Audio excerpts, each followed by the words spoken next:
All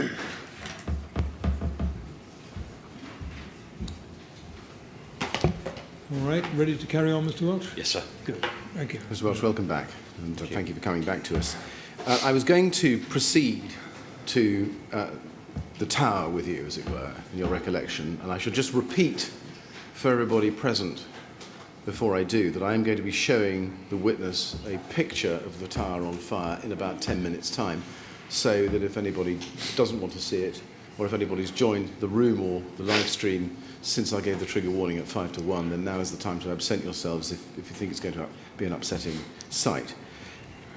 Mr. Welch, can I put something to you that DAC O'Loughlin says in his statement? And obviously, as I say to all witnesses when I do this, we'll have to explore this with him. But his recollection of the meeting on CU8 is that he told you he wanted you to take over command of the fire sector from Andy Walton. And he says, and I'm quoting from his statement, I checked that he'd seen the fire himself, and I think he said he had, but only at a distance because of his route in. And then he says this, I then explained what I had just seen, in that the fire was affecting most of the floors from the 3rd to 4th floors and up to the roof level, and seemed to be on the outside of the building at that time. Do you remember having a discussion with DAC O'Loughlin in which he told you that the fire was affecting most of the floors from the 3rd to the 4th floor and up to the roof level and seemed to be on the outside of the building? I have a vague recollection that may have been part of the brief that he gave me. Right. I couldn't be specific to the wording. No, but just putting your recollection of the discussion you did have with DAC O'Loughlin, do you have your own recollection about talking about the fire being on the outside of the building at that time? I couldn't be clear on that, no. Right. Okay. Now we'll obviously have to explore it with him. We've seen from the PRC minutes that you thought the fire was on the outside. If he thought the fire was on the outside, and you thought the fire was on the outside, and neither of you thought the fire had penetrated, is it the position that neither person with command was working on the basis that the fire had penetrated inside the flats? Certainly time? For myself, and I would expect Andy would be the same, we would have expected it to penetrate in some kind of way, but not to the extent that we later became aware of. Right. It wasn't, at that point, that wasn't an issue in our tactics, right. The fact that it was so deeply within the building.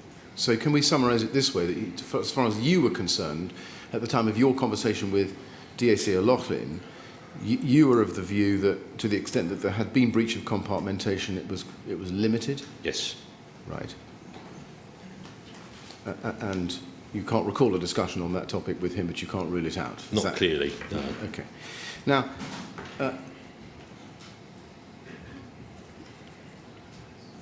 going then to the topic which I was going to come to, which was your journey to the tower, I think you say you went to the tower with station manager Mulholland, group manager Steve Cook.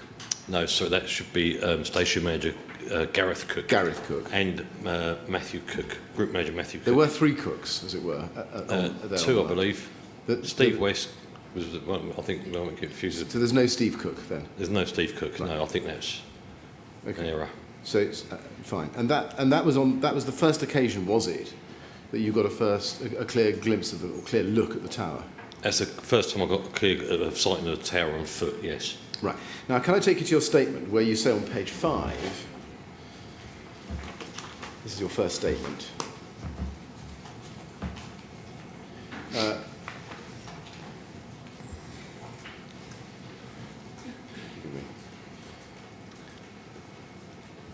You say on page 5,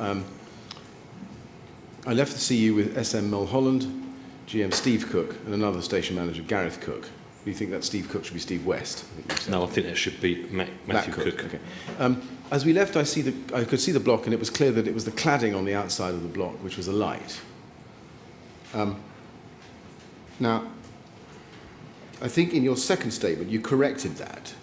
Okay, let's just look and see what you say. In your second statement, it's page 3. If you just go to that, 5 lines down, you've said, on reflection, it's wrong to say...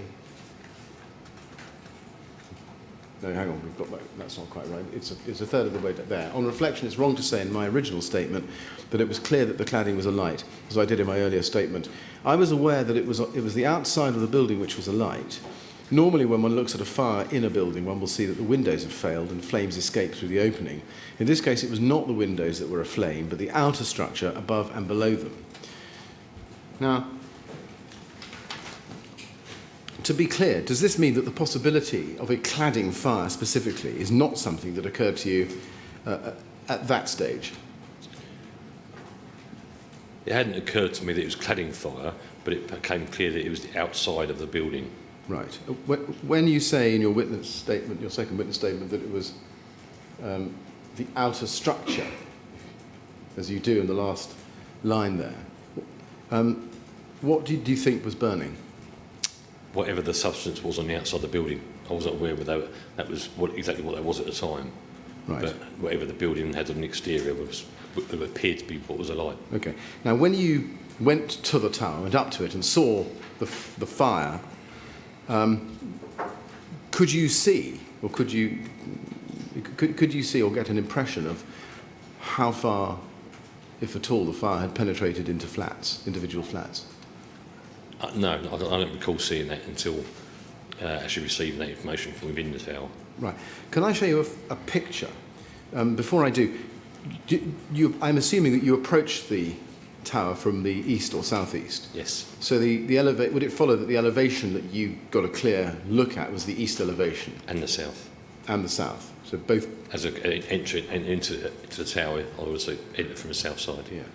Can I ask you to be shown a picture, which is MET 000125993, which is also figure 525 in Professor Lane's, or Dr. Lane's first report.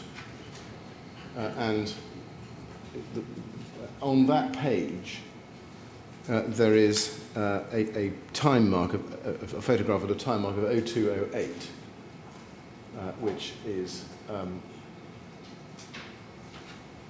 at the bottom right-hand corner. If that could be enlarged, please. And just, if it's possible, just have that picture on the screen, Paul.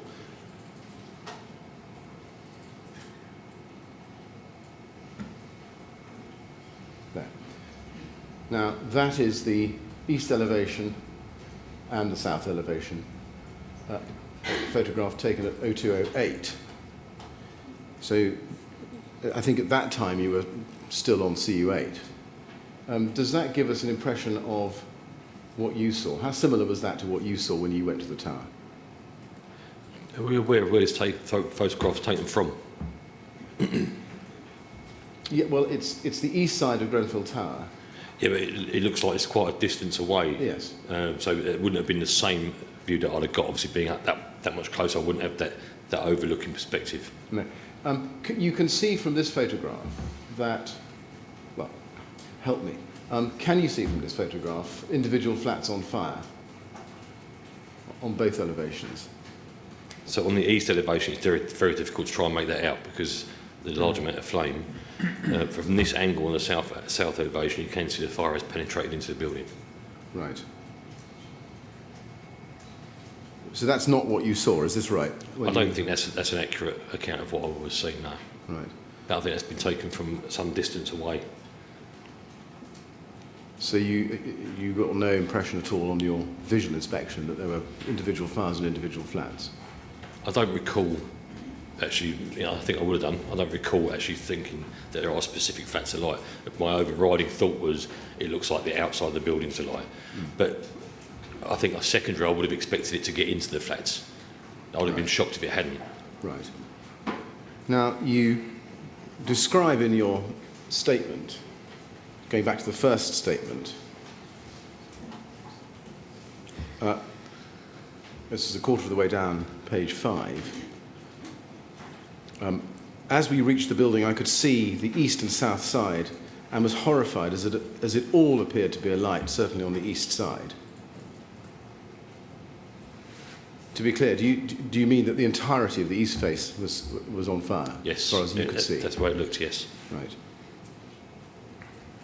And you then say, you say, we approached the main entrance at the south side under a covered walkway, but we could still see a lot of falling debris, and we had to run to avoid it.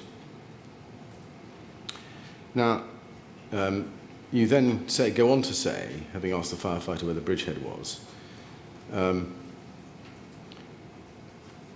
the bridgehead is the BA entry control point beyond which no firefighter should pass. There was a concrete staircase leading from the ground lobby to the mezzanine, etc.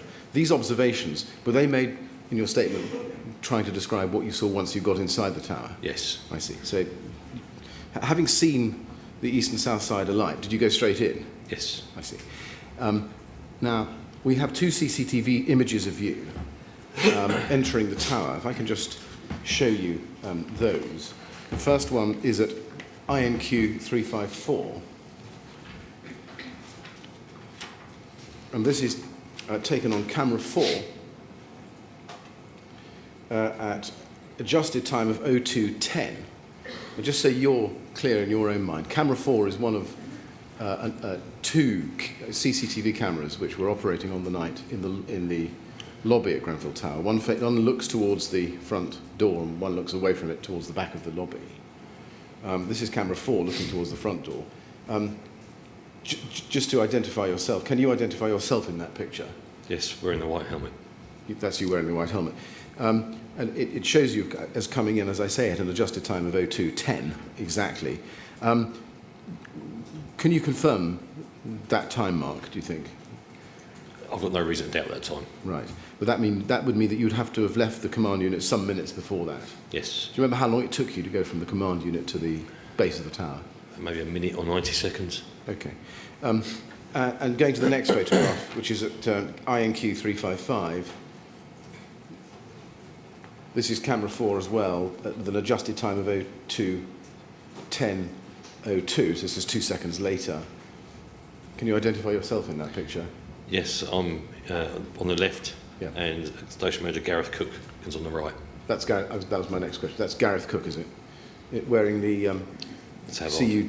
And what tabard is that? I'm not sure what tabard he's wearing there.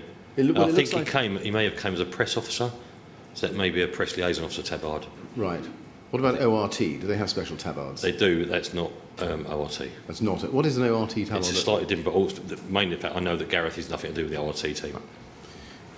Right. And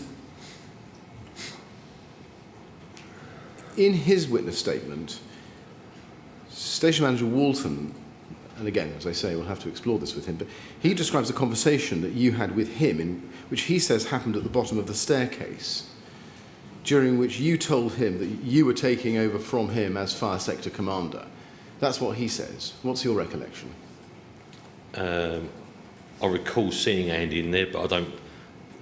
Yes, I have no reason to doubt that conversation, but I don't recall it clearly, no. Do you remember what, if any, information Station Manager Walton was able to pass on to you?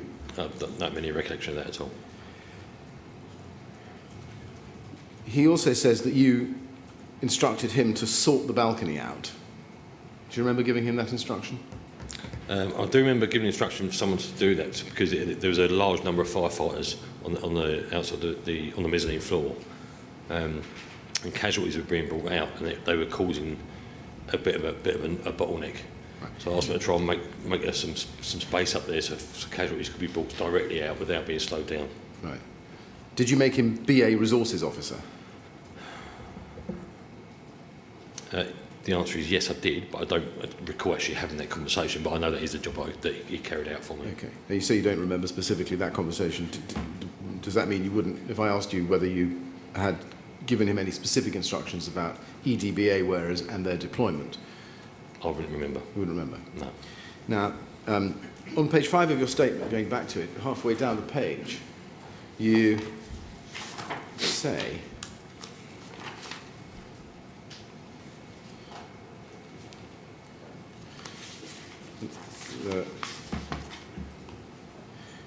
that after the reference to the concrete staircase, I was told the lifts were not working, including the designated fire lift, which should have had an override allowing us to use it. You say, including a designated fire lift. Did you actually know whether Grenfell had a designated fire lift? No, but it was my absolute expectation that it would have on a high-rise tower block. You say your absolute expectation. Can you Well, just I'm not enlarge on sure. that? I Why would you can't have that? recall a time of having come across a building like Grenfell Tower where there wasn't a provision for a fire lift, designated fire lift. Okay. When you say designated fire lift, do you mean firefighter's lift, fireman's lift? Yes, Or, yes. right, so... A lift that we can override, that will come under our control, Right. for the purpose of transporting personnel and equipment up and Do you- down the tower. You say I was told the lifts weren't working. Do you remember who told you that? I think it was Watch Manager Brian O'Keefe. Brian O'Keefe. Okay, Brian so O'Keefe once you got to... told me the lift wasn't working. Okay. That would be when... Would that be when you got to the bridgehead? At the second floor, yeah. At the second floor. Which I wouldn't have used the lifts anyway. No. Did the fact that the lifts weren't working as a fire lift, or firefighter's lift, and there may be a difference between that, but so far as control is concerned, you couldn't control it. Did that make a difference to your approach to the fire sector job that you were going to do? Absolutely not. I would, even if the firefighter's lift had been working, I wouldn't have used it. Right. Because we would always use that lift to get within 2 floors below the fire. And at no point in that building could I guarantee I could send firefighters to a place where they'd be 2 floors below the fire. Right. Because I'd seen so much of it. So I discounted the lift before I was even informed about it. By that stage in the incident? Yeah, before even walking the building, I was never going to use that fire lift. Now, you then go on to describe going up the staircase to the bridgehead and seeing BA crews bringing casualties down. And that's the next few lines of your statement. And you say, just below halfway down the page, we got stuck in straight away taking casualties from the BA crews, moving them onto the mezzanine level, and calling for assistance from firefighters on the ground floor as it became crowded. See that? Yes.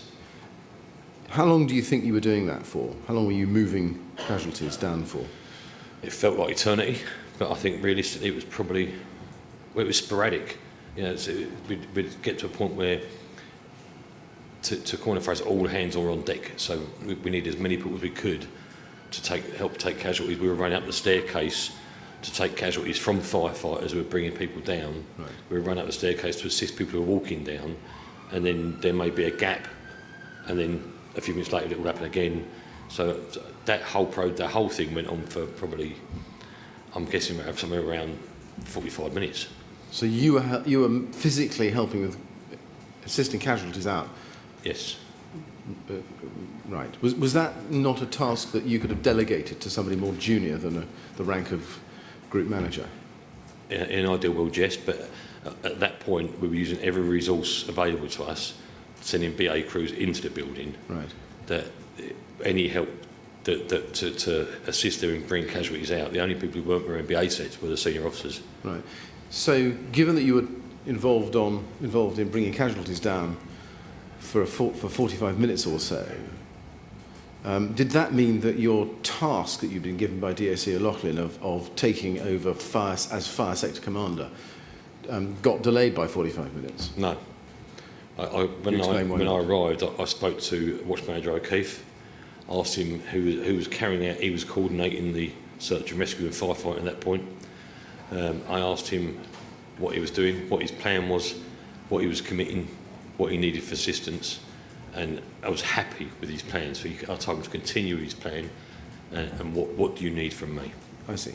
So it's not very clear from your statement. So is the chronology this, and I think what you just said just helped me with this.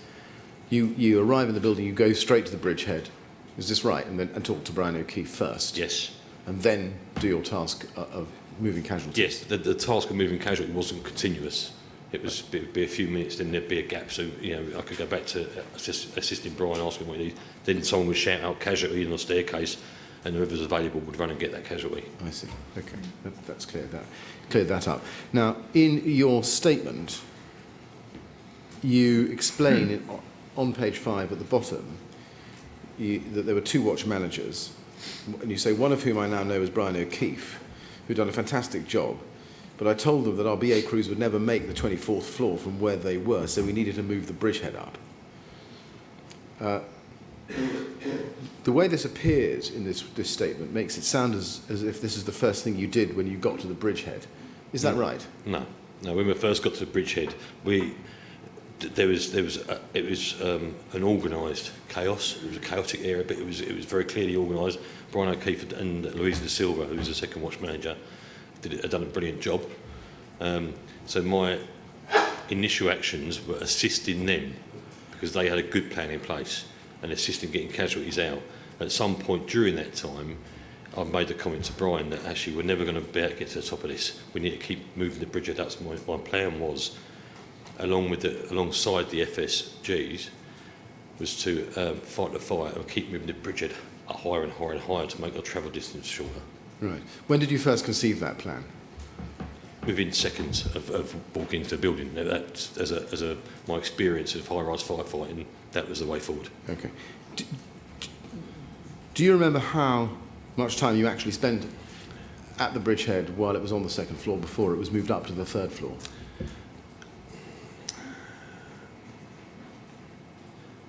I would estimate around 20 minutes.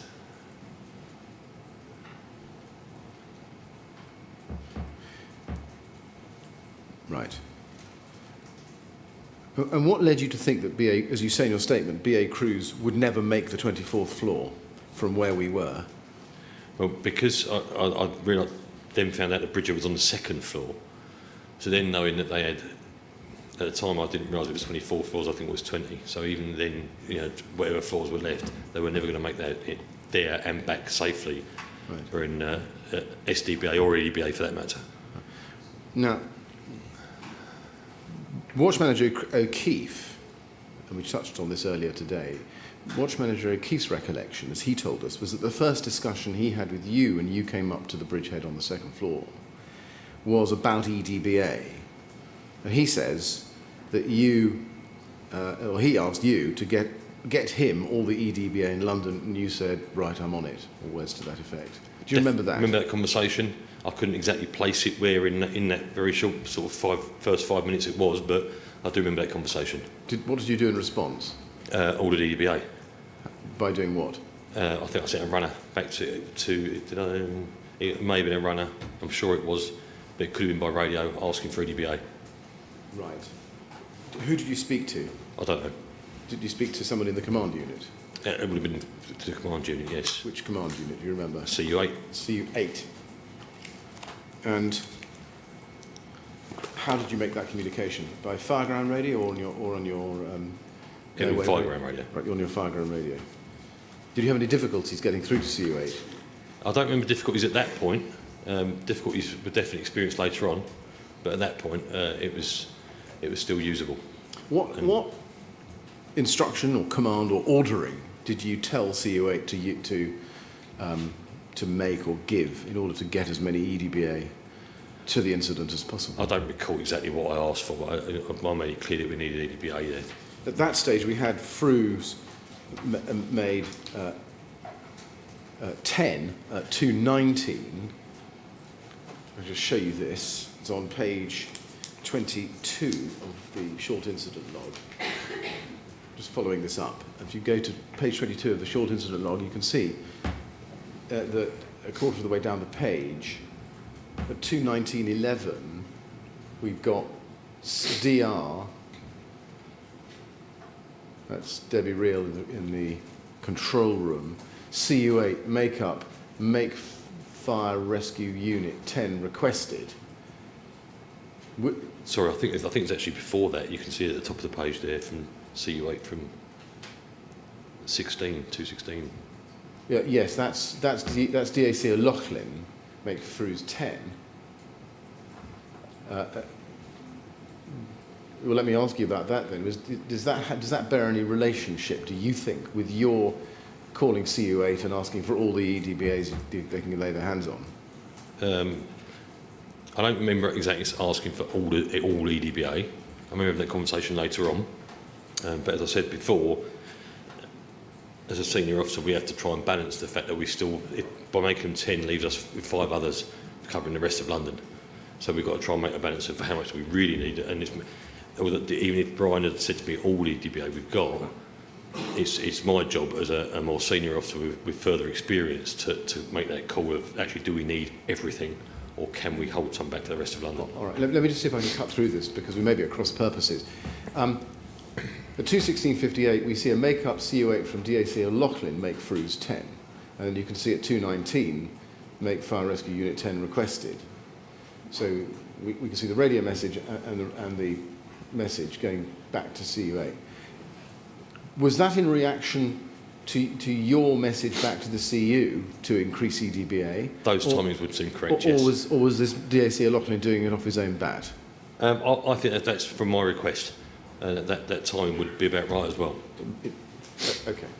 So you're at the bridgehead on the second floor is this right? By the time, or at the time, 216.58, the message comes from DAC O'Loughlin to make Frews 10. Yes, so looking at the previous photograph you showed from the CCTV, yeah. I think it was 0210. It was 0210. So that would be about right, that's 7 minutes between, right.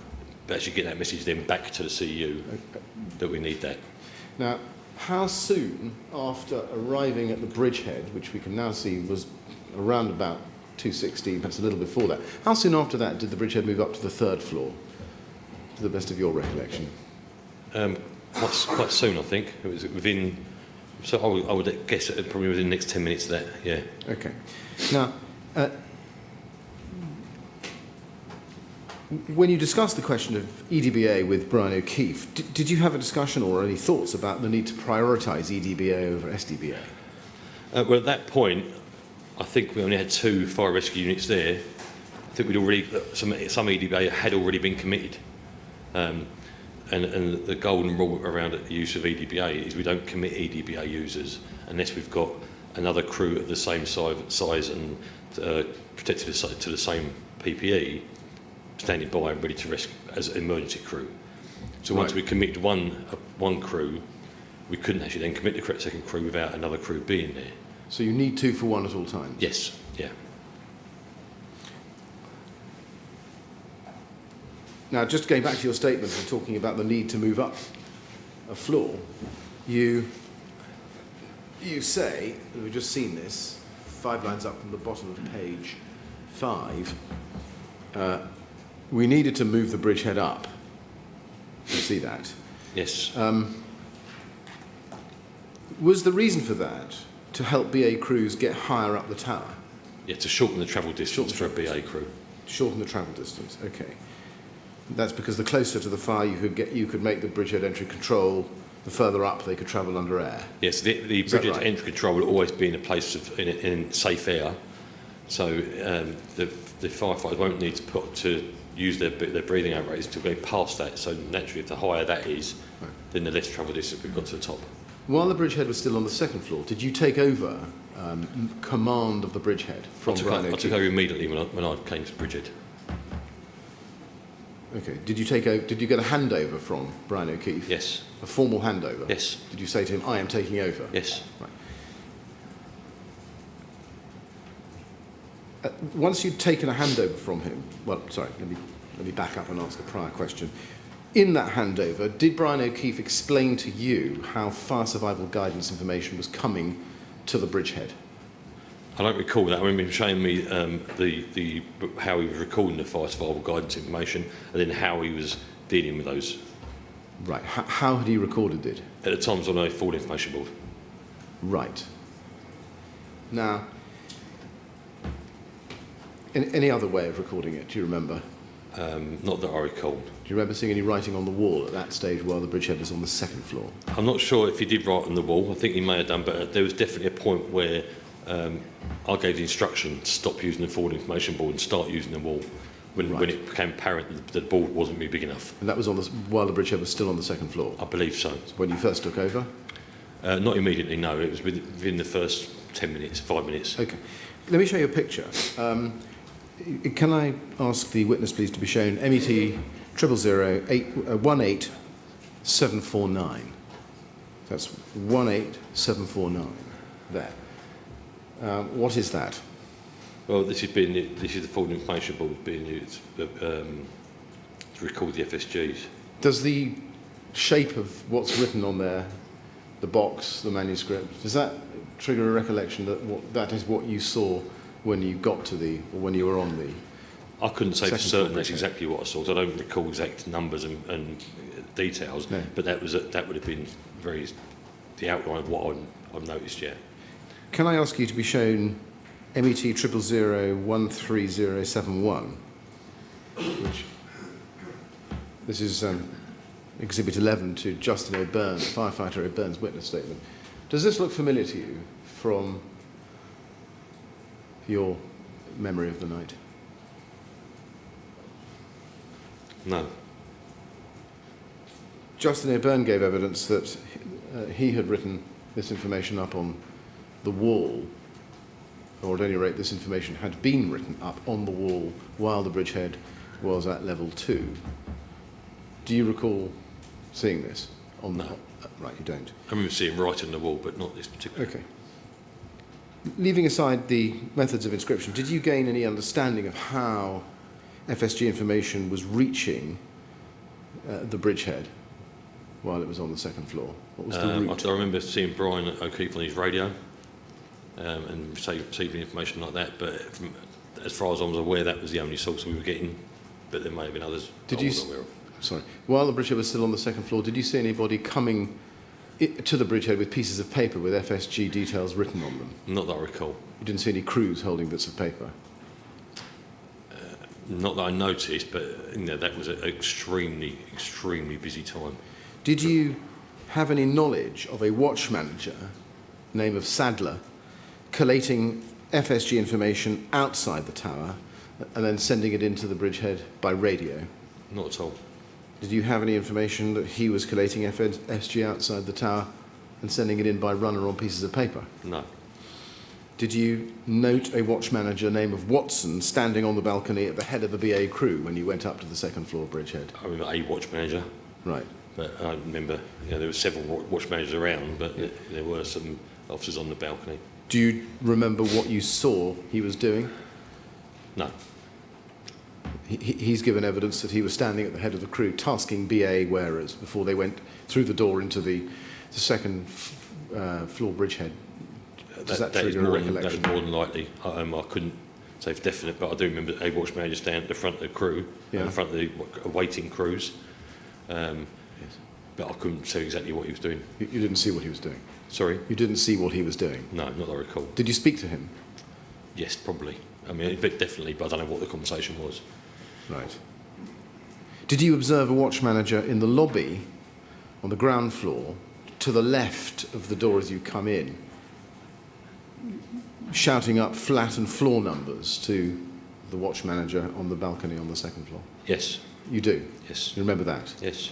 I didn't realise, I don't know that was again being shouted up to the same watch manager that we just spoke of, but I do remember them being shouted up to a watch manager. Did you see that watch manager in the lobby Yes, doing that? Did you notice him doing anything? right on the wall. He was writing on the wall. I believe so, yes. Right. Did you go down and ask him what he was doing and look at it in detail? No, I think it was quite clear that he was he was passing up FSG information to the lobby so that information could get to the bridgehead. And did you see how he was receiving that information? No. You didn't see runners coming to him or radio No. traffic? No. Did you speak to him? Only by About what he- shouting up information to each other if I was the only one there, but there was no formal conversation, no. Okay. Can you explain whether you'd established by this point, in other words, by the time you took command from Brian O'Keefe at the bridgehead while it was on the second floor, how many of the lower floors that you had cleared of fire? I don't recall it, no. Okay. Now, still on the subject of the watch managers and the communication of FSG information, watch manager Williams was the watch manager so we've discovered, standing by the wall on the left in the lobby by the entrance as you come in. And he's given evidence to the inquiry, and he says that it was you who tasked him with managing FSG information. And he says when he came up to the bridgehead on the second floor, and you told him to do that in the ground floor lobby. That's his recollection. Is that the same as yours? That may well be true, but I don't remember that. You don't remember it? Okay. You can't, is it, you remember it not happening, or you can't say one way or the other? I couldn't say it didn't happen, but I don't recollect it. Okay. Now, we know that he started recording FSG information on the lobby wall to the left of the main door at 2:15. Right, okay. I say we know that. That is what he's told us, and there's a photograph of the wall which says FSG at 2:15. My question is, was he already running FSG in the lobby, do you think, when he came up to speak to you, or you just can't, or can you remember? I don't know. Right. Don't know. Did you, having seen him down there shouting up, did you have any thoughts about why you needed to have a watch manager, such as Watch Manager Williams, standing in the lobby as an intermediary between the command unit and the bridgehead? I think because at that point, the area where the bridgehead was very small, and we were committing an awful lot of firefighters through the entry control point. Right. And as I mentioned earlier, it's important to have a quieter area and more space to collect the FSG information. We had several entry control boards running at the bridgehead, and I felt that Brian couldn't do both roles of trying to oversee the boards and effectively gather that information.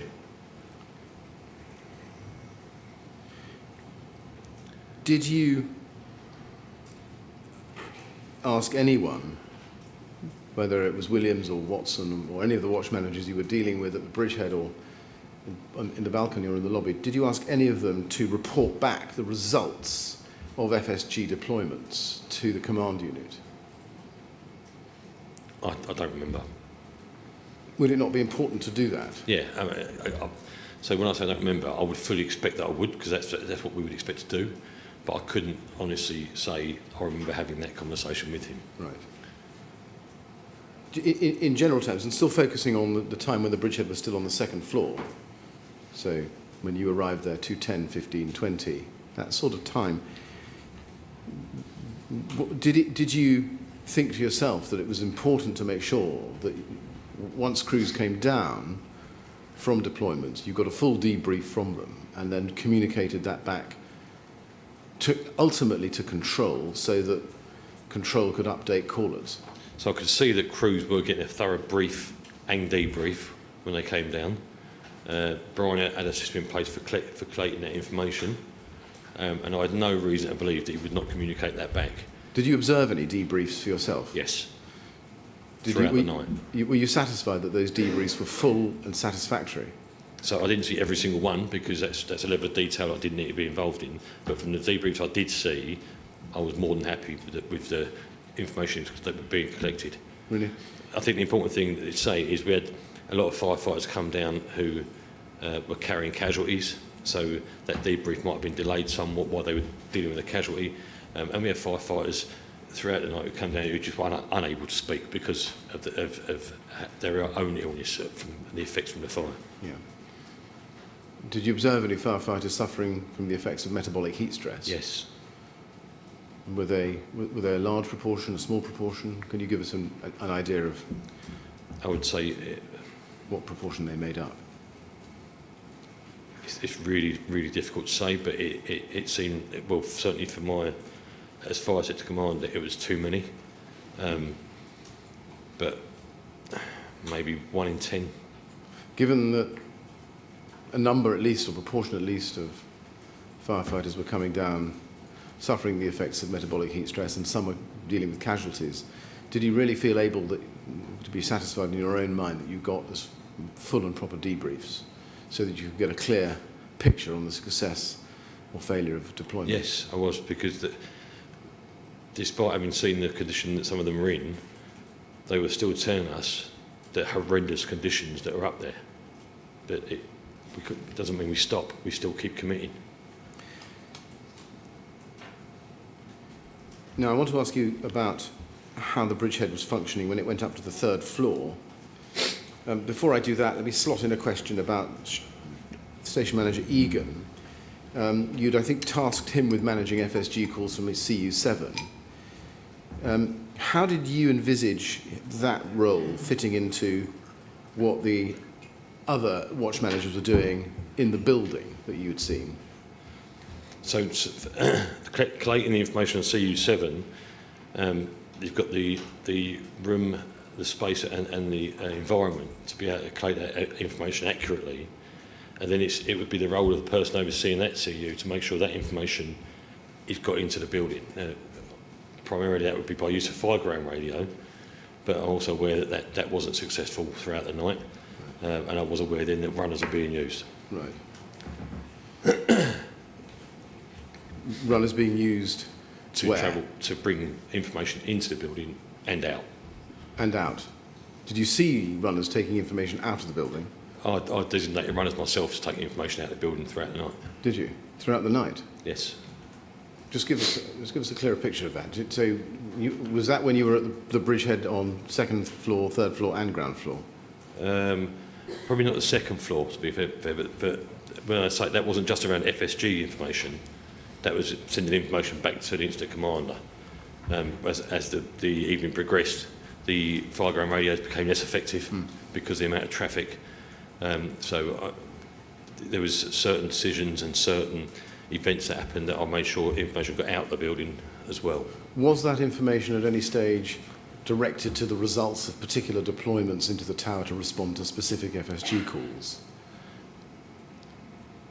Sorry, can I just make it clear? Are you asking, did I send the result of FSG information back out of the building personally? Yes. No, I didn't.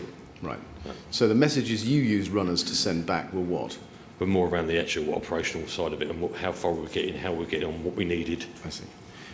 Was anybody else sending messages back out of the tower, whether by radio or by runner, with pieces of paper showing the outcome of deployment, successful Once or the information, unsuccessful? the debrief's happened and the information is then collated back of the outcome, it would be my full expectation that especially as a watch manager level, would make sure that information then got back to the CU.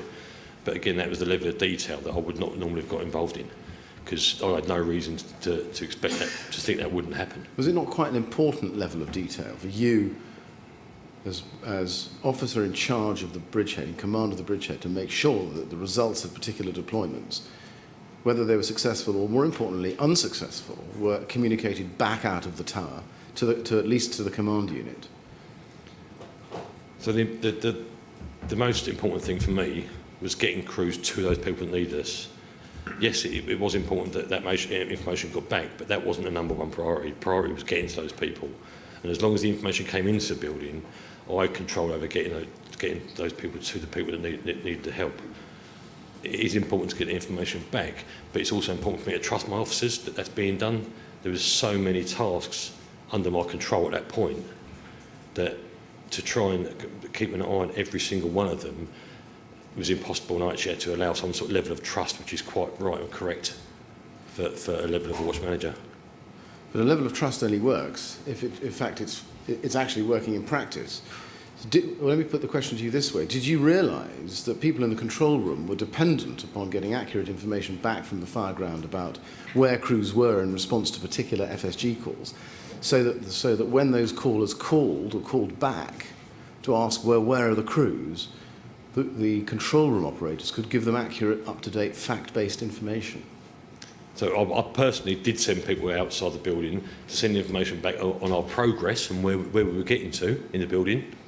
So that would answer that information for those callers on the phone, of where in the building we can actually reach. But the actual specific detail of what flats we got to and what we hadn't got to was the responsibility of the person in charge of that wall. And I'd have no reason not to trust my officers that would happen. The flip side of that is, if that information wasn't getting back to the command unit, then I have no doubt I would have heard about it, that actually we're not getting the information back from you. But ultimately, would you accept that it was your responsibility as the officer, senior officer in charge of the bridgehead, to make sure that you could do what you could do to put the information coming out of the tower at least into the system, so that the next person in the link in the chain could receive it and then pass it on, back up the chain? I do accept that, and you're correct there, I agree to that, but at what point in that system do I stop ensuring it's getting there, other than, I'll make sure it gets back to the source that it came from within the building, but I can't then physically make sure it gets to the command unit. I've got to have faith in the system and in the professional fire officers that are working there at night, that they're going to carry on with that.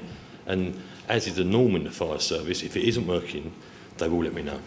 What did you do, though, in your role as commander at the bridgehead, at least to ensure that the information about results of deployment was at least leaving the bridgehead to go to its next point of destination on the chain back to the control room? So we were told that the information that came off of the wall on the ground floor, the results of the debrief, that information was then passed back to that ground floor. Was it? That's absolutely what I saw happen. How did it happen? How did you see? What did you see? I saw firefighters coming through the bridgehead and giving a debrief, and actually being sent to the ground floor, and I saw firefighters at the ground floor talking to the people working on that wall. Right. Now, the bridgehead then moves up to the 3rd floor, and in your statement, it's page 6 at the top. And then, well, actually, bottom of page 5, and then top of page 6.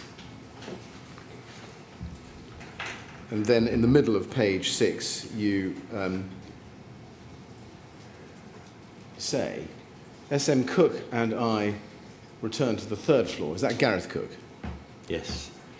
And redrew the floor plan on a wall there. I tasked a female watch manager and male crew manager as FSG and had them write details of all the FSGs received on the wall so I could task the BA rescue crews. So was it your idea to write FSG details on the wall? Yes. When it got up to the 3rd floor? Yes. Did you yourself record any FSG information on the walls personally? No. Can I ask you to be shown a photograph? MET 000015819.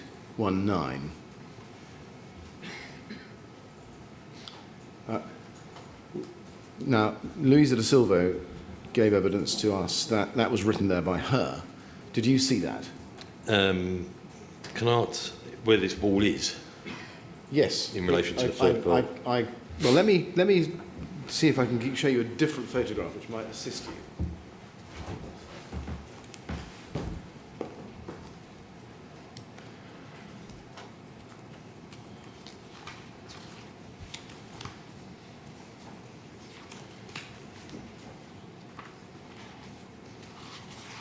If you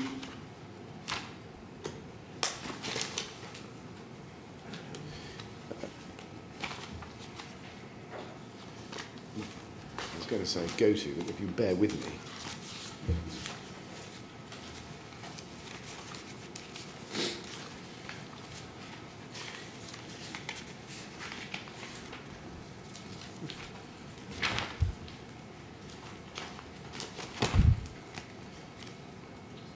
I'll tell you, I will give you an answer while I'm struggling to find the document. That makes more sense. That's the one. What's that? Yes, it's MET 000015625, which is a photograph taken at 308.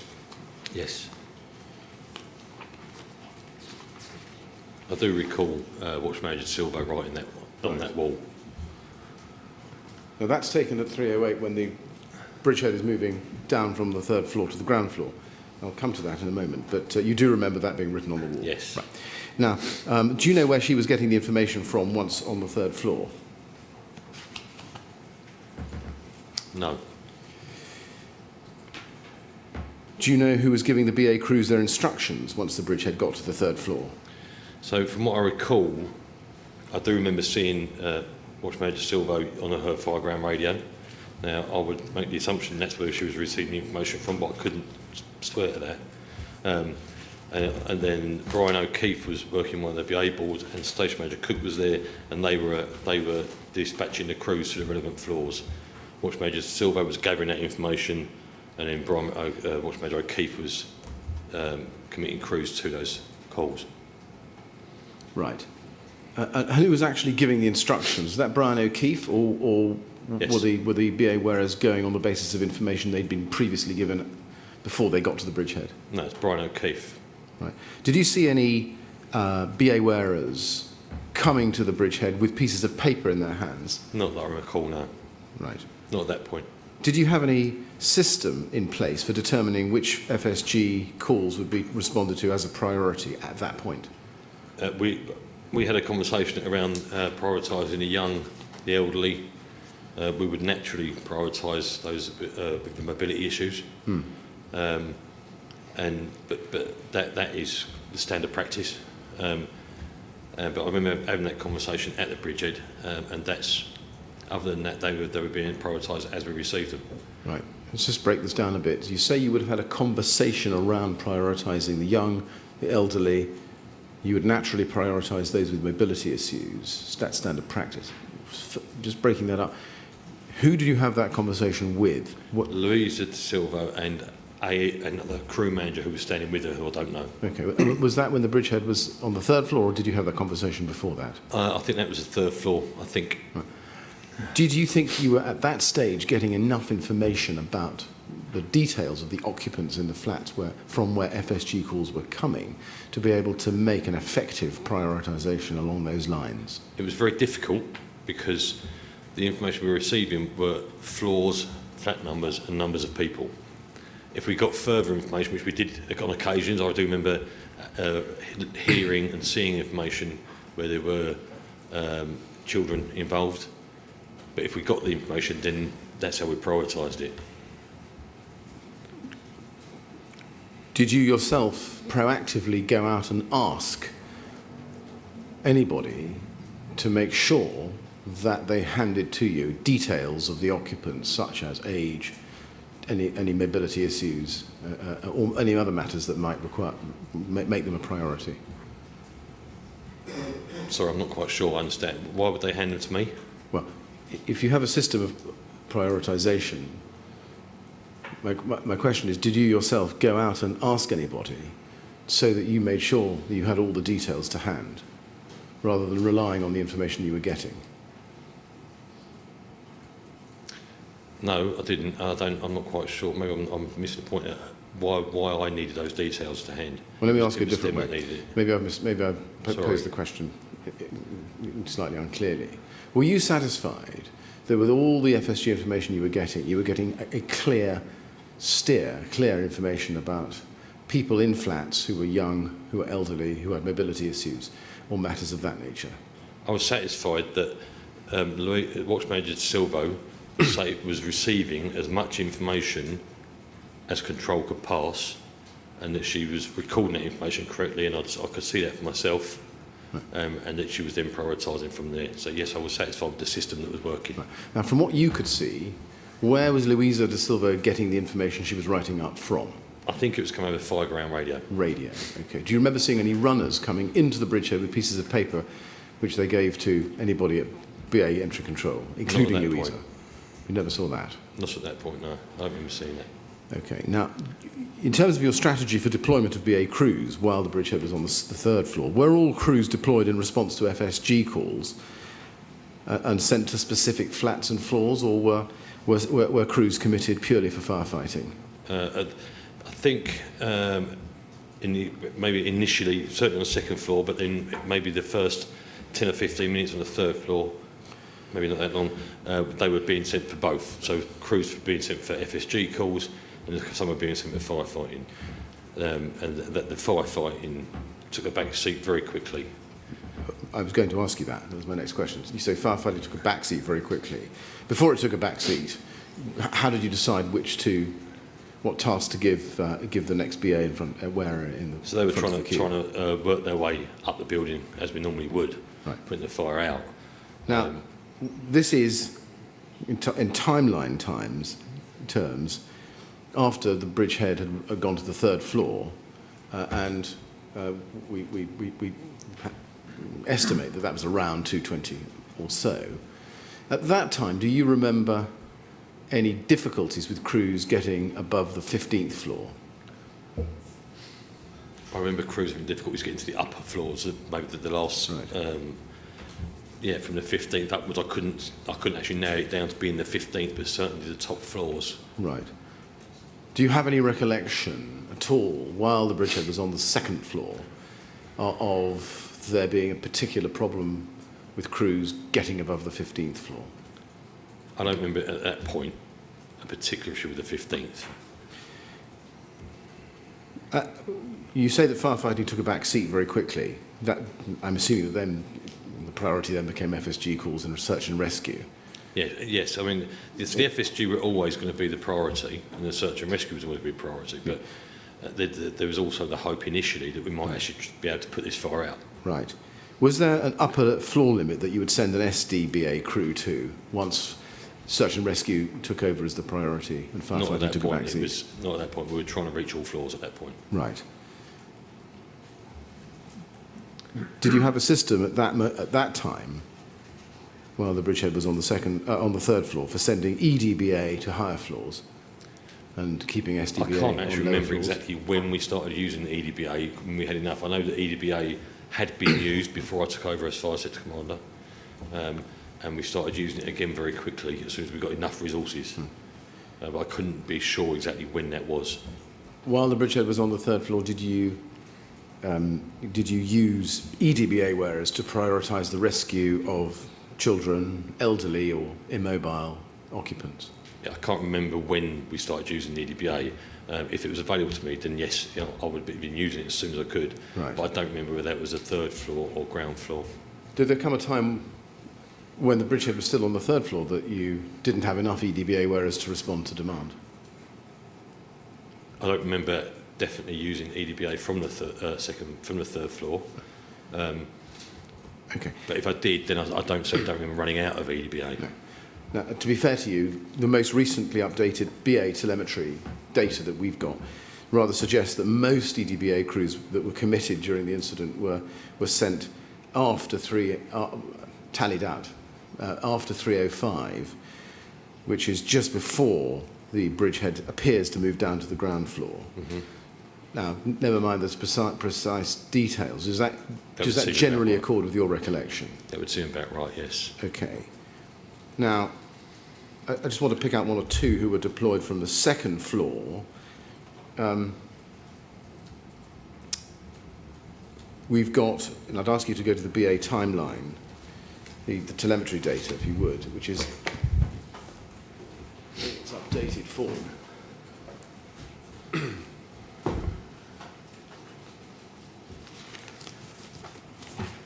And go to BA timeline 4. I'll probably do this off the screen, it's easier. Go to BA timeline 4 and look at 0244, where there is a crew, Reddington and Upton,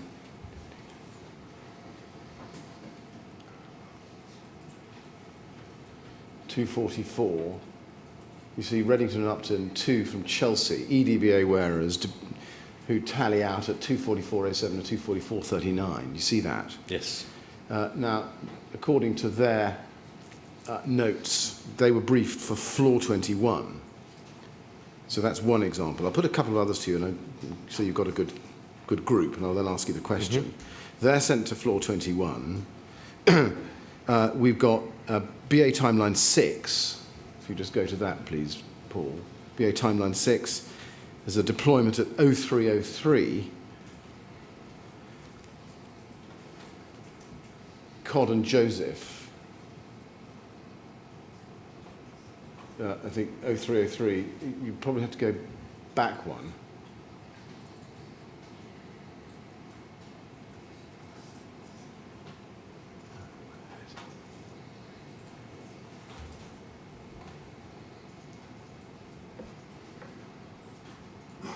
We can go to the tally out at 0303, which we've not got on that page. I think we have to go. Oh, it's timeline, my mistake. It's BA timeline 5. You've got Cod and Joseph, Chelsea and Euston, EDBA, who tally out at 030324 and 030541. Now, they're briefed for floor 22. We know that from their notes. And then finally, we've got the Euston Trio, which is BA timeline 6, at 305.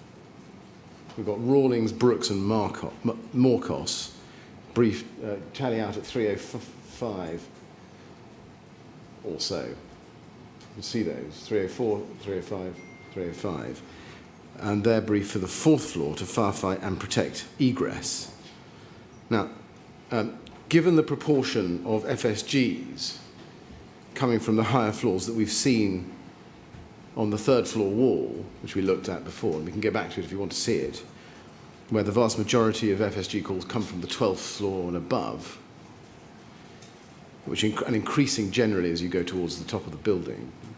My question is this: did you consider whether this rate and volume of deployment of EDBA wearers at this point in the night, prior to and around 305, or up to 305, was sufficient to respond to FSG calls from those higher floors?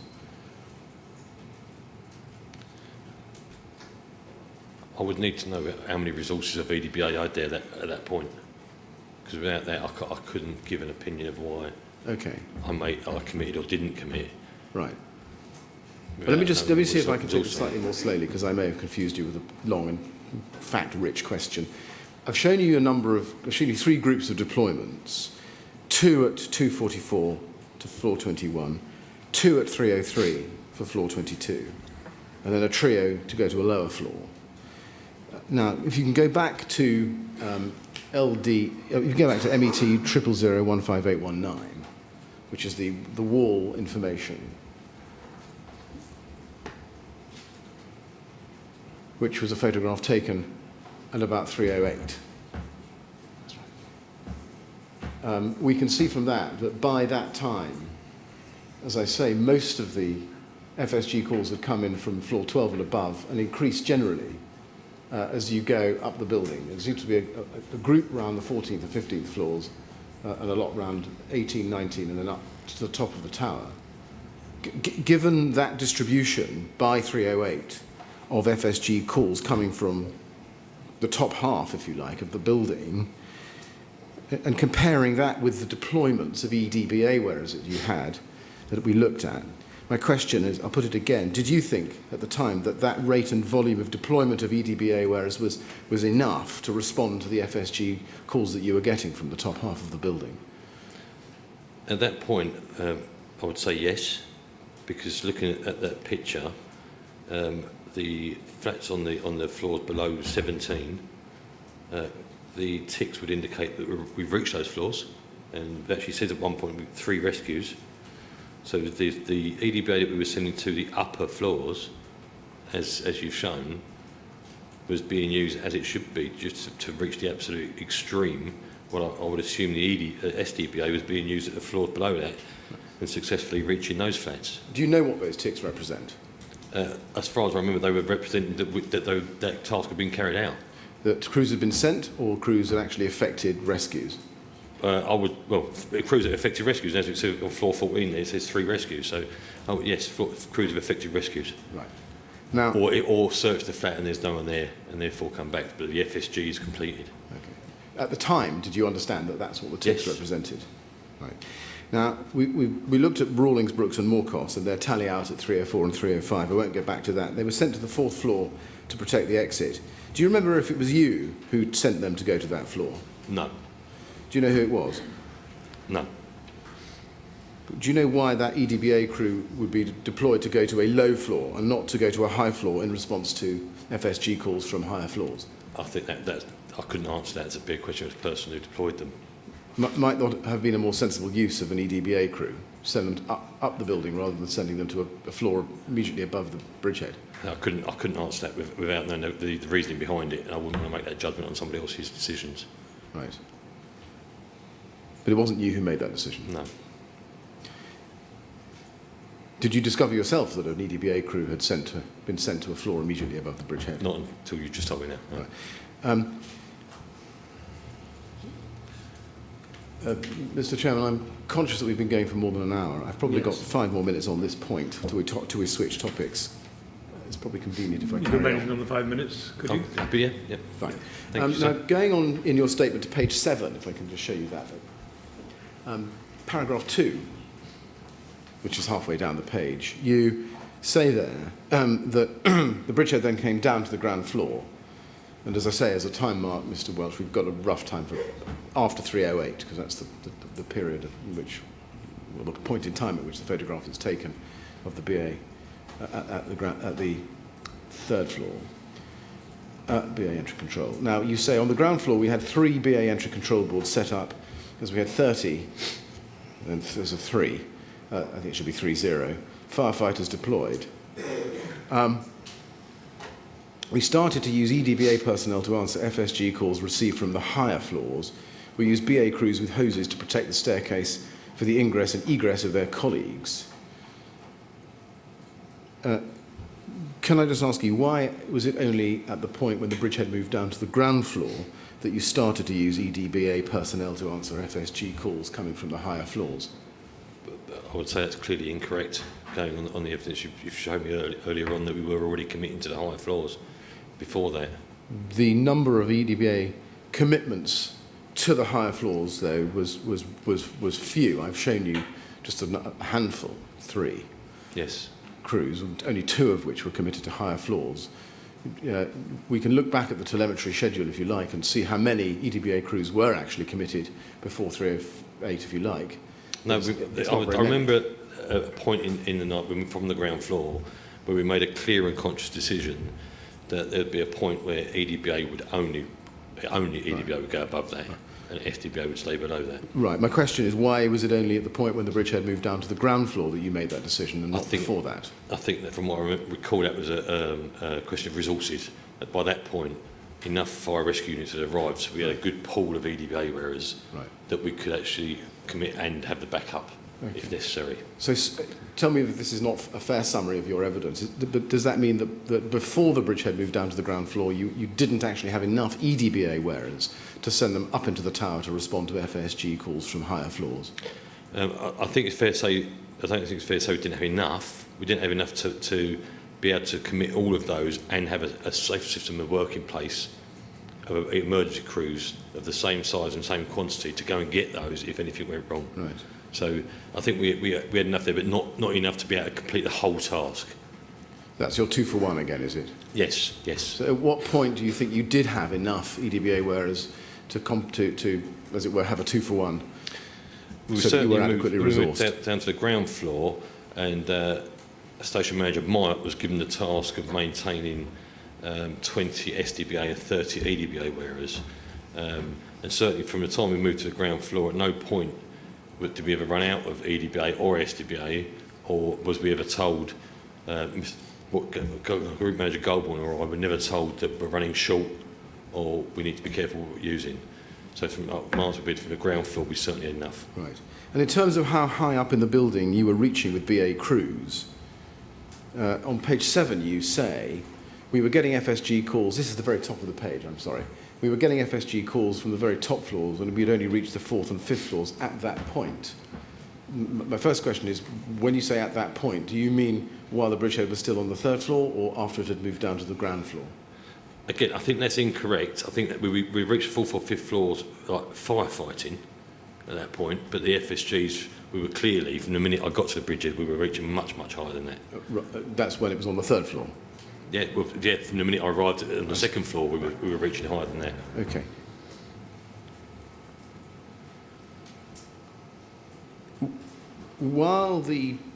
We've covered this a minute ago, but let's just go back to it. While the bridgehead was on the 3rd floor, was there any limit to the floors above which BA crews that you had available couldn't go or couldn't reach?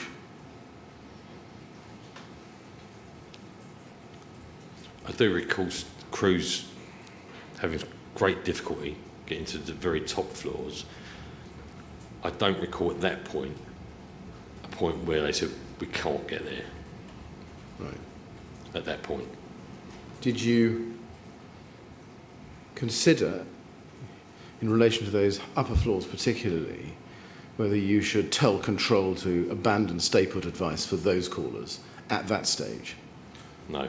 Why is that? Because the conditions that I was being by the debriefs we received from the BA crews, the conditions that were up there were unsurvivable. If people come out into those hallways and come into areas where the fire and the temperatures were unsurvivable to people without protective clothing on.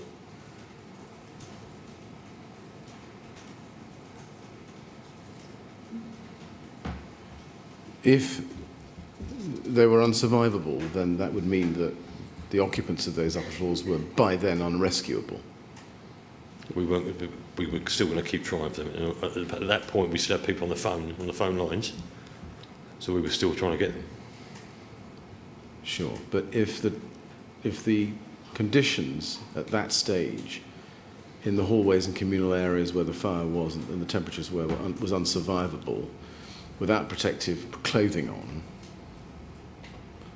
that would mean that they couldn't escape. Is that right?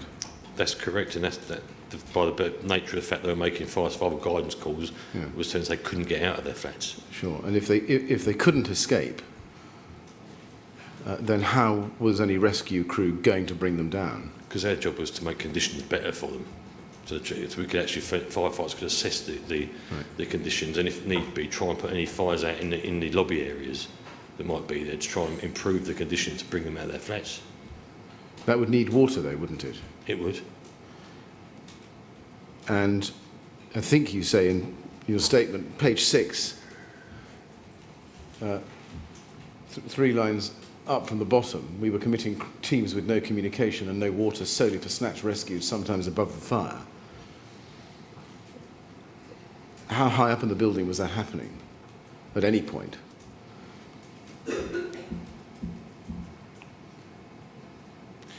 Specifically, when I'm talking in that part of my statement, I think I was talking about floors below floor 10 or 11. Right. But I'm confident that was happening at all different areas of the block that night. Did you ever think that you were going to be able to get to the upper floors, floor 20, 21, 22, 23, without water and be able to effect rescues without water? There were times in the night when crews did get up to those upper floors without water. Unfortunately, the conditions were getting worse and worse for us by the minute. And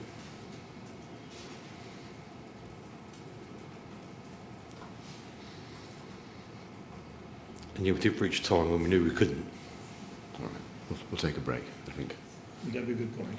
Yeah, we'll have a break now. Mr. Welch, thank you. Welch. I think the break is good. We'll take 10 minutes out, 3, please, and no talking to anyone about your post, if you don't mind. Thanks, sir. So you'd like to go to the usher? Okay.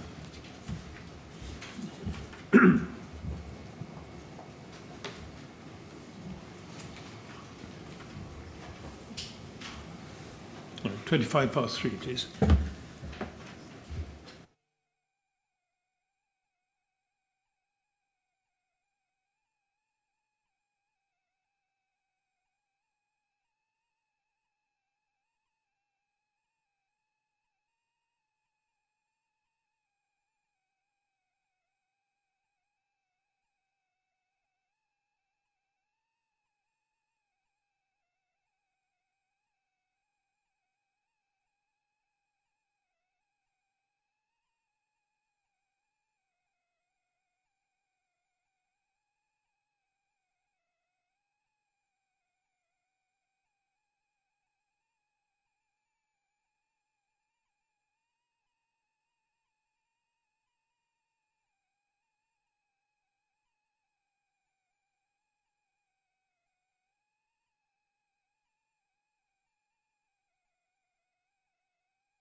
Now, Mr. Welch, you happy to carry on? Yes, sir.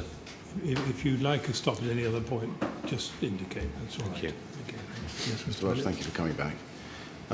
Now, in your statement on page 6, just below halfway down, you say, around this time, Group Manager Pat Goulburn arrived to assist me, and he worked with my designated FSG team to brief the BA crews on safety issues and where they would be going.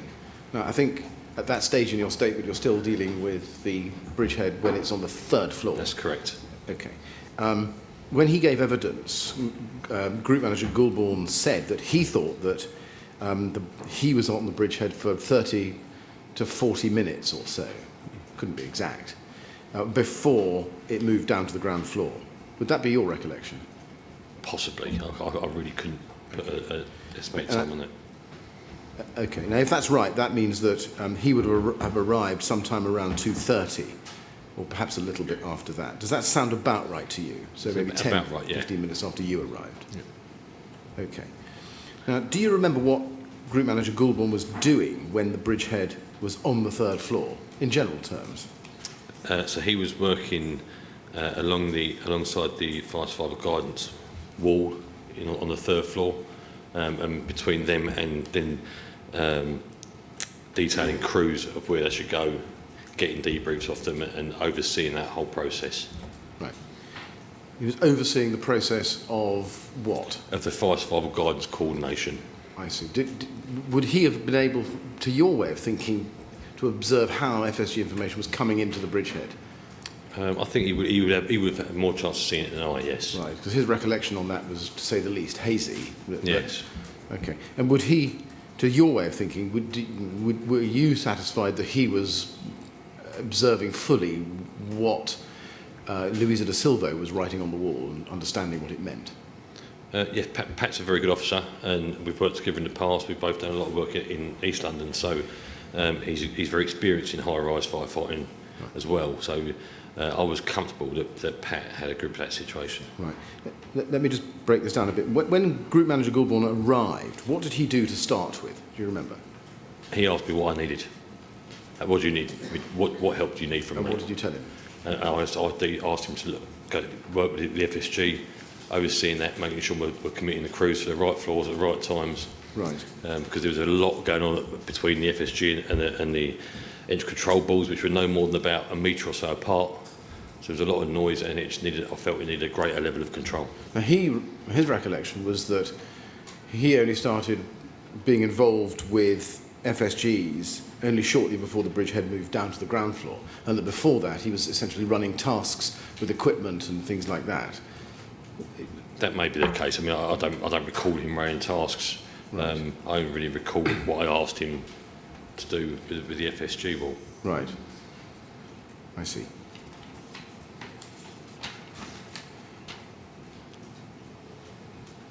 And when the bridgehead moved down to the ground floor, or at the point just before it did so, do you remember having a discussion with Group Manager Goulburn about FSG in general and how to manage those and how to manage deployments to fit with FSGs? Is it possible to be more specific?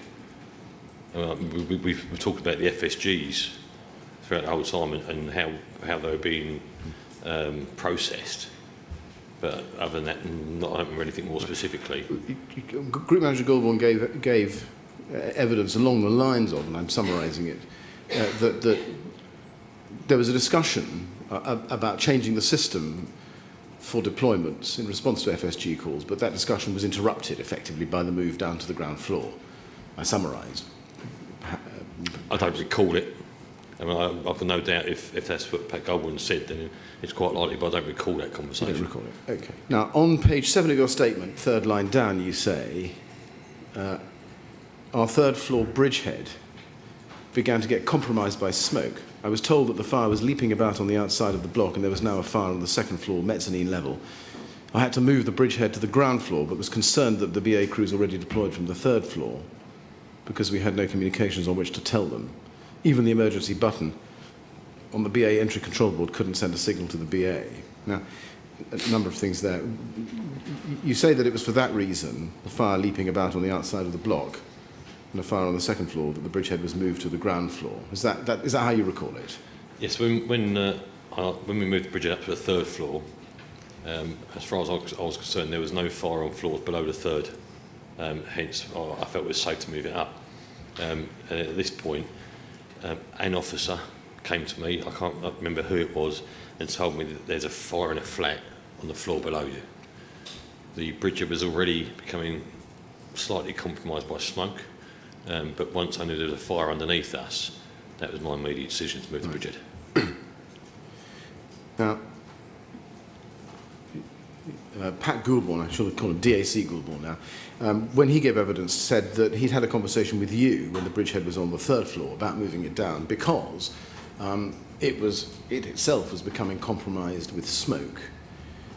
Is that something you recall? Yes, we did have that conversation, but then shortly after that, I mean, I'm talking like maybe seconds after that, was when I was told there was a fire below us. So the bridgehead on the third, and it became compromised with smoke. We were always going to stay there as long as we could. So the last thing that either of us wanted to do was move the bridgehead down and away from the fire. Yes. We wanted to go the opposite direction. Right. But the deciding factor was there's fire below us. Okay. Now, you said you couldn't remember who told you that the fire was now below you on the second floor. Let me see if I can help. Station Manager Gareth Cook gave evidence to us in July, and he recalls you telling everybody that the bridgehead needed to move down because the fire had spread below the bridgehead. Is his recollection correct, do you think? He would have been at the bridgehead at that point as well, yeah, so yeah. He would have heard that. Now, you say, as we've seen, that the emergency button on the BA entry control board couldn't send a signal to the BA. Can you explain why not? Well, they were using the withdraw button on the control board, which will send a signal to the BA set to inform the wearer they need to withdraw. Right. And then the wearer will then acknowledge receipt of that message. And it appeared there was some issue with the transmission between the board and the BA sets or back. Right. That loop wasn't being completed. Was that a new thing, or had that been happening for some time while I think that was the start of when it started happening. Right. And so we didn't know they were getting that message, which is why when we did move the edge control point to the ground floor, I remained at the third floor waiting for the BA wearers to come out because, as far as I was aware, they hadn't got that signal, that message.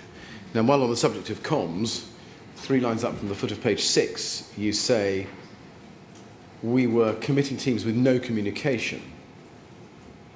Now, is that while the bridgehead was on the third floor or after it had moved down to the ground floor? My recollection was that's the ground floor. Once on the ground floor. What was the problem with communications that you're referring to there? I think partly it was on the fireground radios, it was just excessive use of radios because all the firefighters that work on the outside of the building all have radios, so they were trying to communicate with each other. And I think it was an overload on that system. And then within the building, going vertically on the BA channel, we were losing that signal as well, which I would put down to some kind of element of structure of the building. Right. Was that the first time you experienced that at this incident? It's the first time I've experienced it to that extent. Right. It has happened, it does happen, but not to that extent. Did you give immediate thought to calling for repeaters to be put into the tower so that you could bounce the signal up? I did ask for repeaters, and they were deployed, but had very little impact. Right.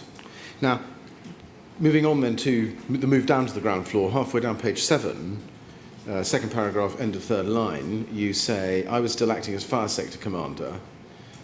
Group Manager Goulbourne was assisting as search sector commander, and Station Manager Pete Wolfenden was now coordinating the FSG response. Could you just, first of all, focusing on your role and Pat Goulbourne's role, can you explain how they differed? What was the difference between you being fire sector commander and him being search sector commander? This is the closest explanation that I could give it, how it's written there, because in effect there was no search sector. Because under the National Incident Command System, a search sector would be everything above the fire sector. Well, in this case, there was nothing above the fire sector. The whole building fire was sector. Yeah. So there was no real search sector. So Group Manager Goulbourne and I were working alongside each other, which is unusual. But because there was so much to do and so many tasks, it was far too much for one person to try and be in charge of. So is it right to say, therefore, that your role and Pat Goulbourn's role completely overlapped? They were very similar roles, and we assisted each other. But I think it's also fair to say that Group Manager Goulbourn was more involved in the detailed deployment. But we were both doing a bit of everything to try and help each other out because there was just so much to do. Right. And can you explain what Station Manager Wolfenden's role was regarding FSGs? He was working at the wall in the foyer on the left as you walk through the door, Right. the wall we spoke about earlier. Would it be right to say that the Search Sector Commander and the FSG coordination would require very close liaison between those two roles, between Goulbourn and Wolfenden? They would require close liaison, but I think it's in the context of maybe Search Sector Commander is not the right title because there was no Search Sector, but there was communication between the FSG wall and the bridgehead. That was the important link. Right. And we moved it down. We moved the bridgehead down to the ground floor. We very clearly placed the bridgehead in one area and the FSG wall in a different area, so they weren't too close together. Let's just stand back and just examine with greater precision what, to your way of thinking, Search Sector Commander involved. What in terms of functions, were you asking or expecting Pat Goulbourn to carry out? So, the main role that Pat did really was in that area was specific briefing and debriefing of crews, and that was what he did a lot of. But as I've said, I think Search Sector Commander is probably not quite the right title. We were both running that sector. Okay. I mean, if his specific task was specific briefing and debriefing of crews, would that not require very close liaison, almost call by call, with Pete Wolfenden, so that specific briefings would match the FSG call information Pete Wolfenden had, and specific debriefings would go to Pete Wolfenden so that he could then pass them back up the communications chain, ultimately to the control room? Pete Wolfenden was receiving the information on that FSG wall, and he was giving that information to individual crews initially, and the crews were coming to the bridgehead holding that information.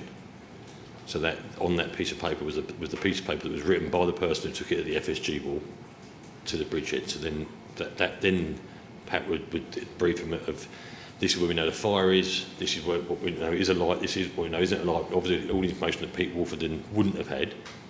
And as that crew came out, we would stop them, close them down safely, debrief them, and then send them to the wall to give that information back to them. Right. Why would, just following up on that last answer, why would Pat need to brief the crews if they were already coming to the bridgehead with pieces of paper with FSG information on it, which Pete Wolfenden had given them? Because they still wouldn't have the up-to-date information on the condition of the fire. So if they go into a floor, we need to be able to tell them what they might encounter getting to that floor. They were able to be given the FSG information, not being told what the condition of the fire and conditions are in the building. I see. Okay. Well, we'll come back to that in a moment.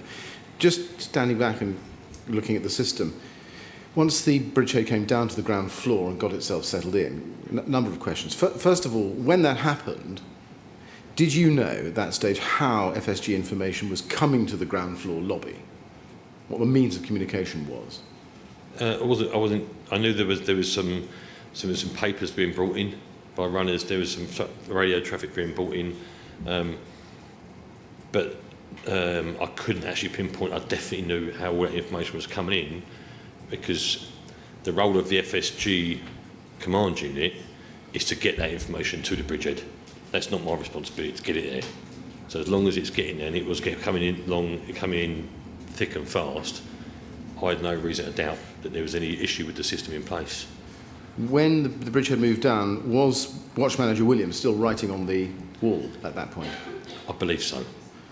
And how was the FSG information then coming from him to you at the bridgehead? Well, I remember seeing crews coming with pieces of paper, right, but I don't know if they had another comms link in between the bridgehead and him, okay, or not. But crews were permanently coming in with that information and being committed. All right. Can you describe the pieces of paper for us that you All saw? sorts. There were all sorts from a piece of a notebook to a piece of an A4 paper.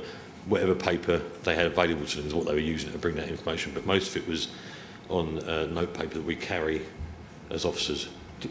I'll show you an example, possibly an example in a moment. But before I do, did you see any A4 control information form sheets coming to the bridgehead? Not that I recall. Okay. Can I ask the witness to please to be shown exhibit LFB quadruple 01929? It's also an exhibit to Brian O'Keefe's witness statement. Here are some slips of paper, some of which I think were written by Pete Wolfenden, and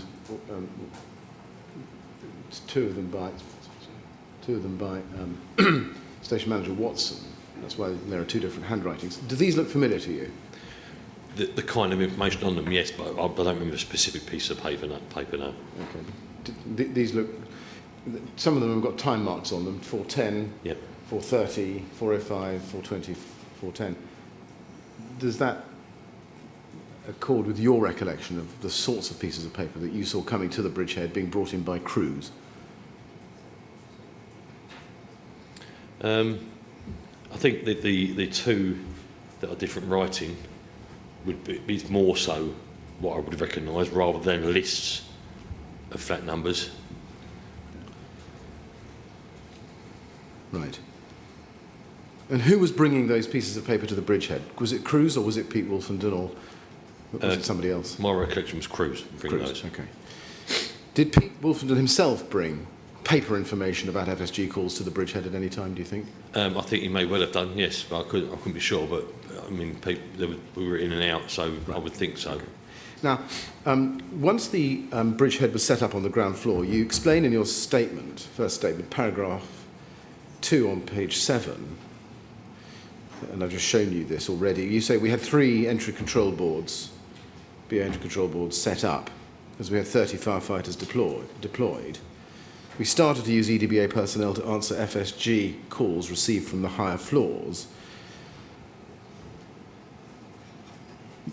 Going back to our discussion that we had before the break, does that mean that really prior to the move down to the ground floor, the use of EDBA personnel to answer high floor FSG calls was not really happening, but did start to happen once you moved down to the ground floor?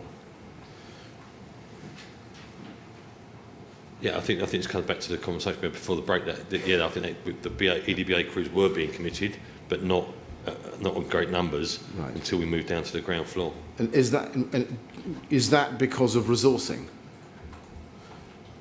of EDBA? I can't actually recall very clearly a definite reason for that, but my assumption would be yes, that would be for resourcing if it's.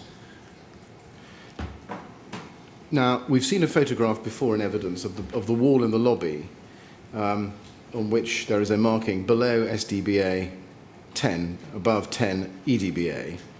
I'll show you that. It's MET quadruple 05. There we are. Yeah. 5774. You can see it there. Above 10 EDBA, below 10 SDBA. We're told that Pete Wolfenden wrote that on the wall. Pat Goulbourn's evidence about that is that was part of the tactical plan that you formed when you were on the ground floor. That's what he told us. Is that consistent with your recollection? Yes. At what point in the night do you think that decision was made, only to commit EDBA wearers above the 10th floor? Sometime after moving down to the ground floor, I really couldn't be any more specific than that. Long after? Or short after, even roughly? I would guess, and it would be a guess at maybe an hour after. Do you remember any discussion about committing only up to the 11th and 12th floors? Yes, I do. I think it was later on. Later on, right. We'll come to that. Do you know whose decision it was not to deploy SDB wearers above floor 10? Mine. It's yours. Now, we also heard from Mr. Goulbourn about the strategy of systematic searching that you at the bridgehead started while it was on the ground floor. And again, summarising his evidence very broadly, he said that the bridgehead started out by committing STBA wearers for firefighting, starting on the floor of the fire, and then pushing EDBA wearers to get as high as they could in the building. That's a general, Yes. pithy summary of his evidence. Is that your general recollection? Yes. It is. Do you remember when you started this systematic floor-by-floor approach? It feels like it was later on, after the FSG calls, the line's gone dead, or the calls have stopped. That's The calls in have my stopped recollection. completely? When was that? I'm guessing around 4-ish. Right. Who made that decision to start the systematic floor-by-floor approach? I think there was a conversation between Pat and I. Right. And we agreed it. That we'd start working our way out, clearing every floor. Right. And was your concern to ensure the safety of your search crews by making sure there was no fire below them? The short answer to that is yes, but that wasn't the case all night, because as we've looked at earlier, there were points when I was sending crews above fire with no communications and no firefighting media, but we were stretching the boundaries of safety, and ultimately I've got to look after the crews, because if we lose crews, then there's no one to go and rescue people that need rescuing. Yeah. Did that decision to change to a systematic floor-by-floor approach change the way in which BA crews were thereafter deployed? No, because I think we were still deploying BA crews, but but alongside that, what we started is the systematic. So floors that we hadn't been able to get to, FSGs we hadn't been able to get to, we were still trying to, and still trying to reach those FSGs. But behind that was a system of clearing each floor as we go. Do you remember who was actually briefing crews at the bridgehead once the method was changed to a systematic floor-by-floor approach? I think Pat was doing some, I did some. Right. And sometimes we delegated that down to the watch manager in charge of the control boards. Right. Who was in overall charge of briefing crews at the bridgehead once that system changed? Was it you? As fire sector commander, that would be my responsibility, yeah. Right. But were you actually functionally in charge as well as notionally? I was delegating that authority out to others, but I was also carrying out some briefing and debriefing myself, yes. Now, when you made that decision to change approach, do you recall telling the watch managers on the other side of the lobby, who was writing FSG information on the wall, that you were now deploying crews in a different way, or that you changed your approach? I think we were deploying crews in an additional way. All right. We didn't stop deploying crews to FSGs. We just started an additional arm of the operation, really, because we had the resources to be able to do it. Okay. But coming back to my question, did you have a discussion with the watch managers, so Pete Wolfenden and watch manager Williams, about the change or additional approach that you were now adopting? I don't recall having that conversation. It didn't impact on their FSG work, so I wouldn't necessarily need to. It's a nice to know, but I can't think of a way how it would impact on what they were doing. Right. Did you at any point leave the bridgehead? Well, we know where it was located, at the foot of the stairs by the green wall. Did you leave that area and move into the lobby and have a conversation with watch manager Williams and Wolfenden about Yes, your new system? it was continuous. We were all sort of into the lobby and back to under the staircase and vice versa. We weren't stuck at any one point.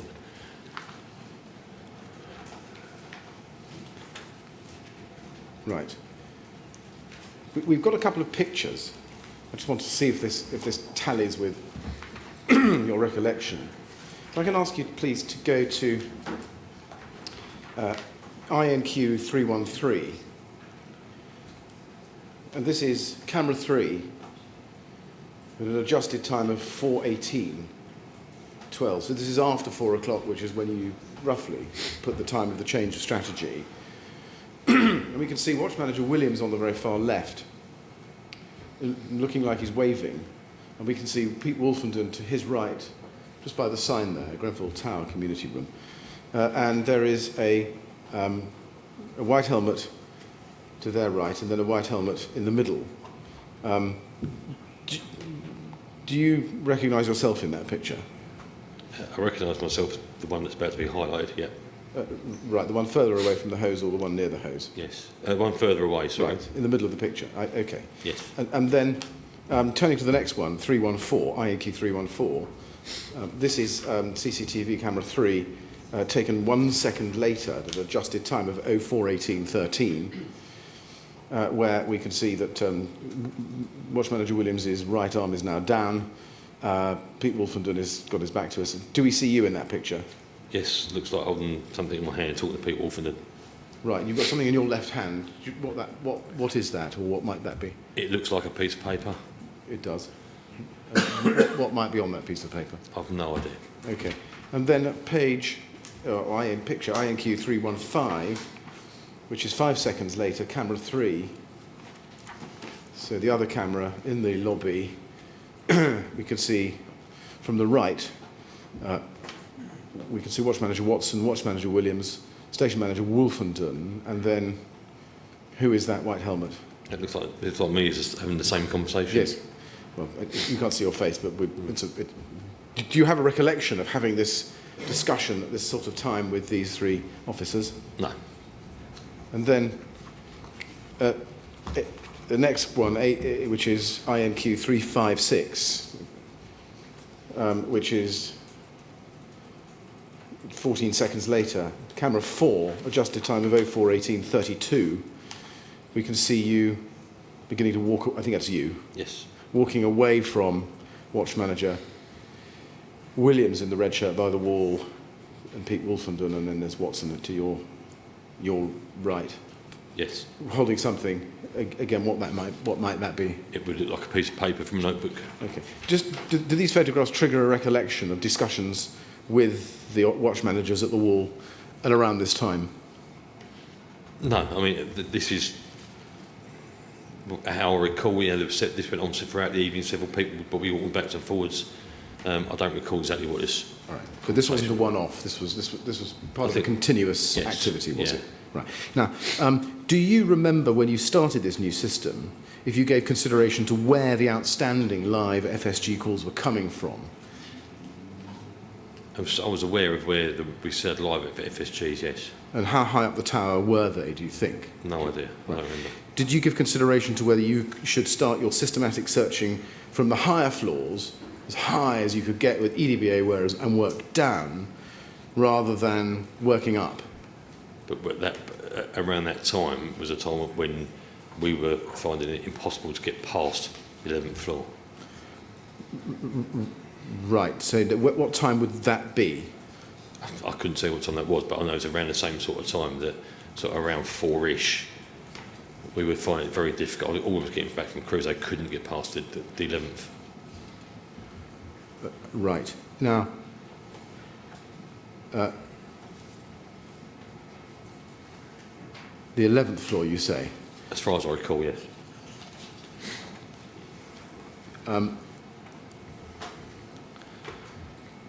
Do you remember whether that information was passed on to the command unit at around that time? Not at that time. I'm since become aware that it was passed on to command unit, yes. It was recorded on the whiteboard in the command unit. Right, okay. Exactly. Let's just see if I can identify that with you.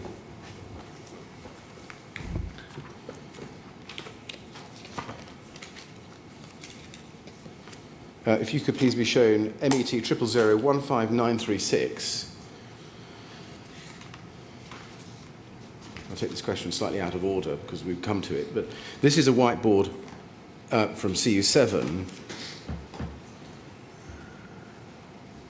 and we can see on it, on the right-hand side in black, it says from SM Wolfenden at 04:25 BA Cruise committed 15th floor, and then at 0:45 BA Cruise only committed up to 11th floor, not 15th.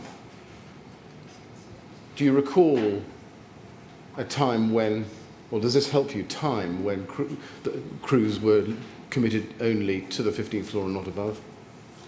I think this those two times have two different meanings. I think the crews committed to 15th floor is a statement of that's how high we were getting at that point. Right. And I think the second of BA crews only committed to 11th floor, not 15th, was that's as far as we could get at 04:45. Right. Okay. Given that those were the floor limits at those times, as I think you're telling us, coming back to my question, did you give consideration to starting your systematic search as high as you could go and working down? No, because... Rather than working up from the bottom? So this is around a time when we stopped putting firefighters above the 11th floor at that point because we couldn't get past it. But it was also around the time that I recall FSG calls had stopped. Or very, very close to it. And to do the other way around would be leaving firefighters above the fire for long periods of time, which for me was beyond the realms of safety.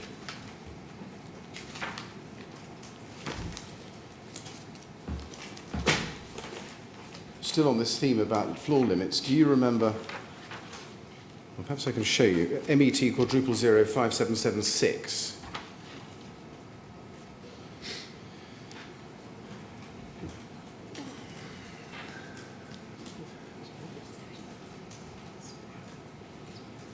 Now, we can see that this is the white wall on the left of the lobby as you come in, and you can see just behind the yellow cables. This photograph was taken during daylight, clearly, not on the night or in darkness itself. Just behind the yellow cables, you can see somebody has written 0430, no one above 15th. And that was Pete Wolfenden who wrote that on the wall then. Do you have a recollection of that being the floor limit at or around that time? Yes. You do. How did you know that that was the floor limit? Well, sorry, that's a prior question. Did you decide that that should be the floor limit? At that point, this was following. I'm guessing this was written on the wall after a conversation that Pete Wolfenden and I had that the evidence was told back from the last week into the inquiry. But at that point, we had crews who were unable to get any higher than that. Right. And our BA crews returning from trying to get past that in a physical condition which I felt they were very close to losing their own lives. And at some point, and probably the hardest decision I've ever made in my life, is that I had to draw a line where they were still safe. When you drew that line, did you take any steps to make sure that the control room knew that you'd drawn a line, that crews were not going to be going above those floors, whether it was the 15th or the 11th? That information was sent back to the incident commander via a runner, and so AC Rowe was made aware of that. But I think it's important to put it into context. It didn't mean that we were just going to stop at the 15th. But at that point, we had to do something to deal with the heat barrier at those floors, because otherwise firefighters will push and push and push and get through that. But in my opinion, if they got through that, they wouldn't have come back. So we had to deal with the fire on those floors before we could carry on. Now, having explored that question of limits, going back to the timing of your change in strategy, or your addition to the strategy as you've put it, to do a systematic floor-by-floor approach.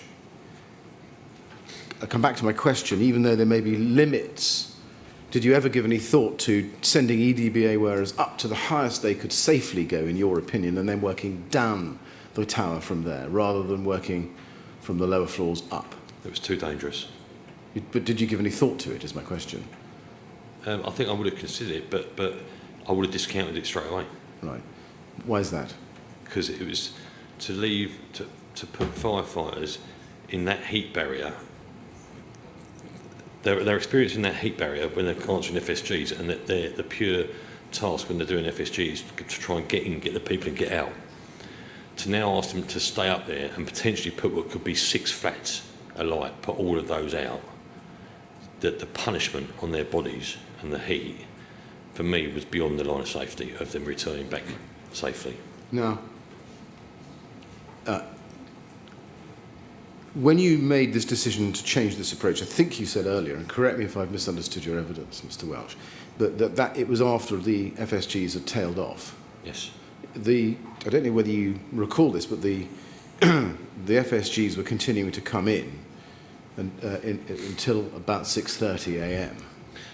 Yes, so from what I recall, they had started to tail off. So I remember asking Pete Wolfenden for a list of all FSGs below, I can't remember clearly if it was the 11th or the 15th, and what was above. So it's fair to say they hadn't stopped, but they were certainly a lot less than what they were earlier on the night. Right. Now, were you aware, when you made this decision to change the approach, if BA crews were still being allocated FSG slips by Watch Manager Williams, Watson, Wolfenden on the other side of the lobby? They were still getting given those slips and bringing those to the bridgehead.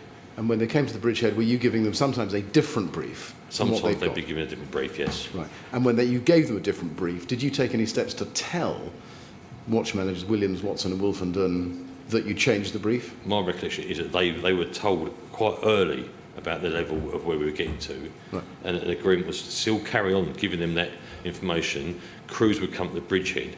We would take that information. If it was into an area we couldn't get to at that point, we would retain that information. Right. Because that was where it's best kept, and then give them a different task. Where would you retain the information? At the bridgehead. It was written on a wall. Right. But my question is, did you, when you changed the particular deployment so that the FSG information, so that a floor wouldn't be reached, did you tell the watch managers in the lobby so that they could at least inform the command unit, who could in turn inform control? Yes, and the command unit was informed. On each occasion? Yeah, well, I personally sent runners back to inform the command unit of what my decisions were.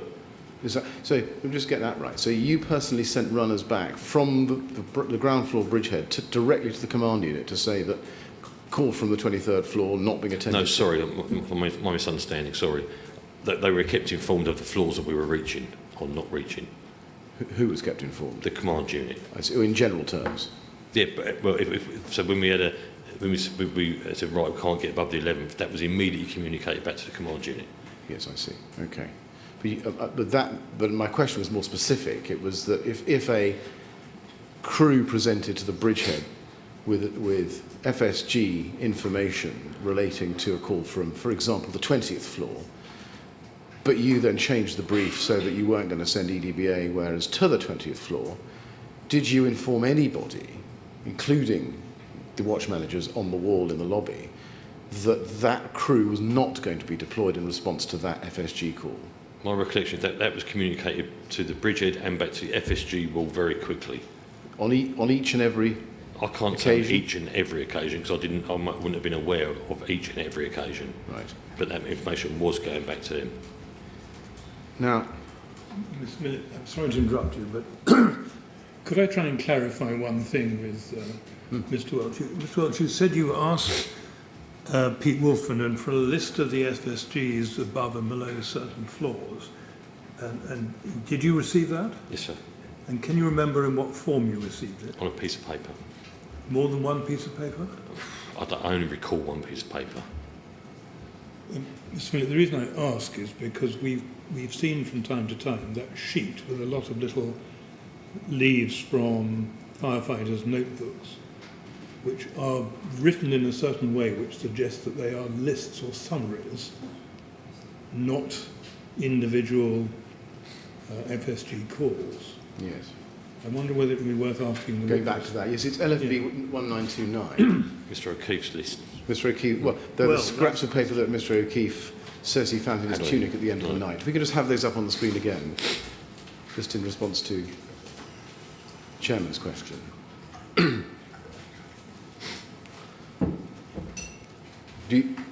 Taking up the Chairman's question, do you think that these were the lists that you asked Pete Wolfenden to give you? Or were these scraps of paper that were being brought in by crews? So the two that are in different handwriting is what I would recognise as being brought in by crews. Right. Yep. as you said before. Yes, the others, I couldn't say. I remember these specific pieces of paper, but that would look very much like the information I asked for. Right, I see. Okay. Thank you. Now, just going back to the point about deployments, if I can, I just want to put an example of a change of approach or change in briefing to you. If I can ask you to go to the BA telemetry line, timeline 5, we have a tally-out time of 3:29 for 2 firefighters, bright green, bottom of page, from Battersea, EDBA wearers, Main and Lundqvist. You see that? Yes. And you can see they tally out 03:29:05 and 03:29:29. They say that in their evidence, their witness statements, that they were originally given a specific briefing to go to flat 113 on the 14th floor, but then that was changed before they were committed and they were asked instead to carry out firefighting on the 4th floor. Do you have a specific recollection of changing that brief? No. Is that an example, even though you don't remember that specifically, of the kind of brief that you would give firefighters who come into the bridgehead with a brief to go to the 14th floor and you changing it to firefighting on the 4th, for example? I would find it unusual, and the timings wouldn't correspond with that discussion around the limit of the 11th floor. Well, that brings me back to ask you whether, given that is what they say, whether you're sure or confident, perhaps, about the timing of when you changed or added to the system. I couldn't be sure about that timing, no. No. So is it possible that, in fact, that change in strategy happened really pretty soon after you came down to the ground floor? No, I don't think it did. You don't think it did? No. Why do you not think it did? I just don't recall it happening that quickly. Right. It felt like a bit later, much later on to me. Now, let me just push this a little bit more. There's a second example of this, I think. Help me here. If you go to timeline 6, you can see a Wimbledon EDBA crew, Harold, Peacock, Friend and Rice, all tallying out at 3:31 and 3:32. Rice may be an outlier because he tallies out at 3:58, so I'm not sure we link him necessarily. But sticking with Harold, Peacock and Friend from Wimbledon, they say that they were initially tasked with going to flat 203 on the 23rd floor, and then the brief was changed to search and rescue on the 4th and 5th floors, or possibly the 6th floors. Again, do you remember changing that crew's brief? No.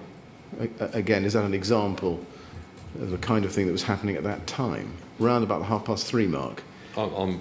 I'll be surprised about that happening at that time. I don't recall that happening at that time. Okay. Without a very good reason behind it. Is it possible, I don't speculate, but is it possible that their briefs were changed, but it was Pat Goulbourne and not you doing that change, affecting that change? It's possible, and if he did it, it'd be for good reason. Right. Can you explain why EDBA resort... Sorry, I'll start again.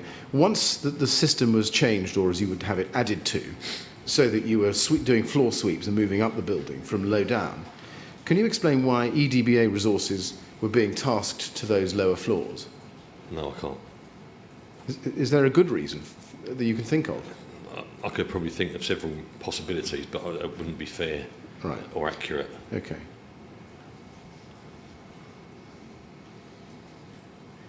In general terms, can you explain what the purpose of sending EDBA wearers to low floors for search and rescue would be when you've got outstanding FSG calls coming from high floors? Having not committed them to do that task, I wouldn't be able to answer that honestly of why that was done.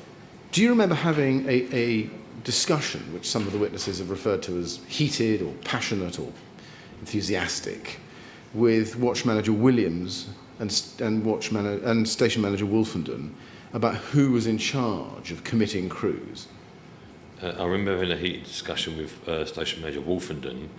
I think it's fair to say it was a passionate discussion because we weren't reaching the FSGs that he wanted us to reach.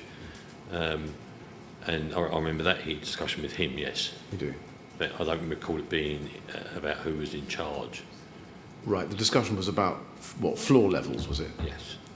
Okay, so, right. Do you remember a discussion with him or Williams about a decision by Bridgehead Command not to commit any crews above a particular floor? No, because that's not true. Right. We reached a point where, as I'm trying to explain, that there was floors we couldn't reach. It didn't mean that it was never a conscious decision, we are not going above there. Right. It's like, right now, that's not safe. We've got to deal with that floor and make that a safer working area. Coming back then to the question of floor levels and discussions, Station Manager Wolfen's evidence was, and I'm summarising it again, I hope fairly, is that he came to speak to you when he heard that the Bridgehead was not committing crews above the 10th floor, and as a result of a discussion, you agreed to try to get crews up to the 15th floor. Does that discussion ring a bell with you? It does sound familiar, yes. Right, I see. Do you remember roughly when you had that discussion? Absolutely not, no. Now, I've shown you the photograph with the yellow wires where it says 4:30, no one above the 15th floor. Does that assist in your recollection as to when you might have had that conversation? That may well have been around that time, but I couldn't be sure of that, I'm afraid. I've done that.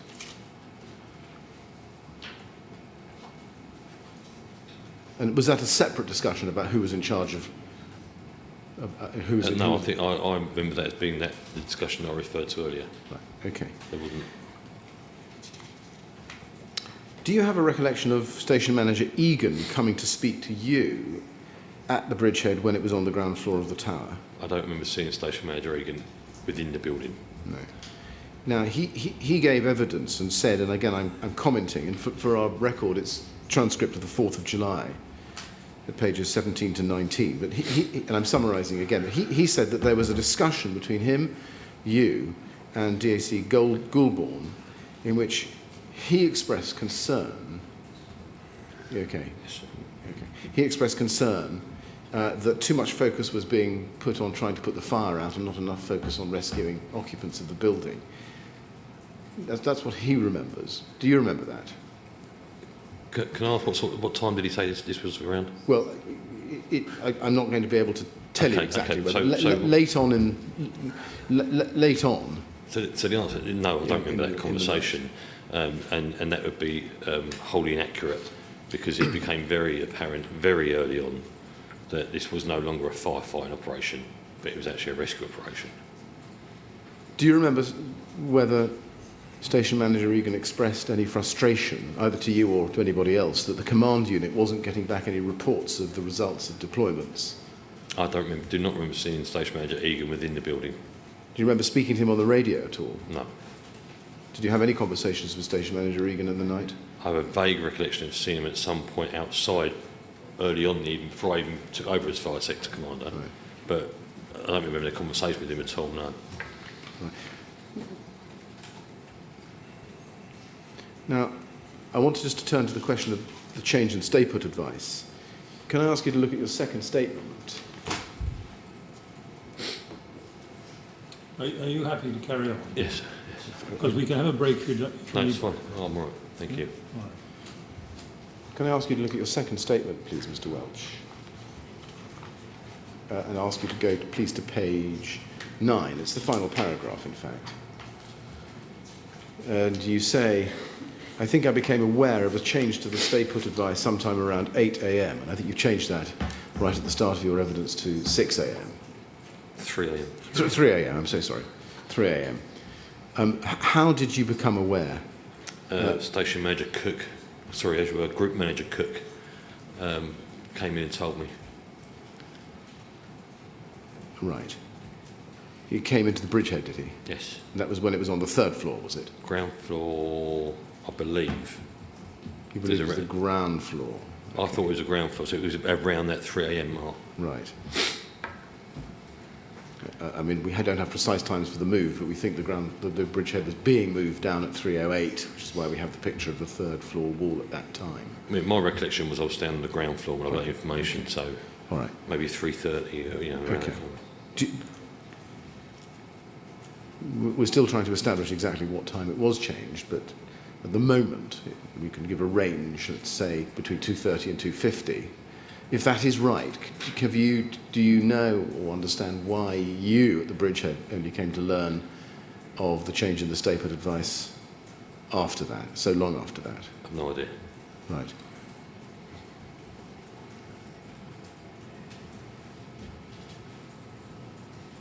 And say Group Manager Cook came in and told me, do you know where he got that information from? Well, he was, throughout the evening, he was the main source of information conduit between the bridgehead and the command unit. Was he? Was he running or was Yes, he on radio? running. Running. Okay. But did he? This is Matt Cook, is it? Yes. Right. Okay. Did he have pieces of paper in his hand at all, with fire department guidance details on it? You don't remember? Not that I remember, no. Right. Can I ask you to look at the short incident log, please, page 22?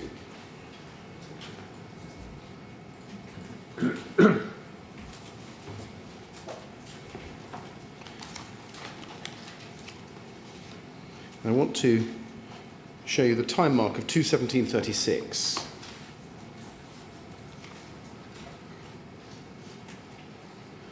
Where you can see a service request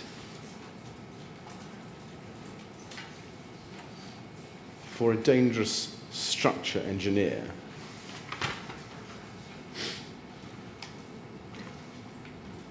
And this is not long after, as you can see from the time, 2:36, not long after you had left CU8 and gone to the bridgehead. Were you aware at the time that a dangerous structure engineer had been called for? I requested one. You were the one who requested it. Right. Just to make it clear, sorry, I asked for information to get back to the command unit to request a dangerous structure engineer. I see, okay. And so am I right in thinking that this isn't something that originated from DAC O'Loughlin? Well, my request would go back to him and he would make the formal request into control. I see, okay. What led you to ask for a dangerous structure engineer? Protocols, really, in any fire we have in a substantial building that's got a large percentage of it involved in fire. I would ask for a dangerous structure engineer just to give me a better overview of the integrity of that building. Right. Did you have any particular concerns about the integrity of Grenfell Tower at that point? Only the impact that a fire of that size would have on that building. Right. Did you give any thoughts at that stage, given that you were asking for a dangerous structures engineer to be called for? Did you have any thoughts about whether the stay put advice was still a wise thing to be giving residents? That's no, because my request for the dangerous structure engineer wasn't as a result of specific concerns. It was an overview of the things that we should consider. Right. I see. So you didn't see any inconsistency between calling for a dangerous structures engineer and at the same time maintaining the stay put advice in place? To me, the two were unconnected, and ultimately, to change that the stay put advice was so people who were making fast fire guidance calls. In my view, their best chance was for us to go and get them, try and improve the conditions for their route out to make it safe. I think in practice, by changing the stay put advice and telling them to get out into an area they didn't know was of a higher risk than them trying to get to them. Yes. And that takes me to another question, which is what... Philip, how are you getting on? Very well. I've only got about 5 more minutes of questions, so perhaps we can finish that off and then take a...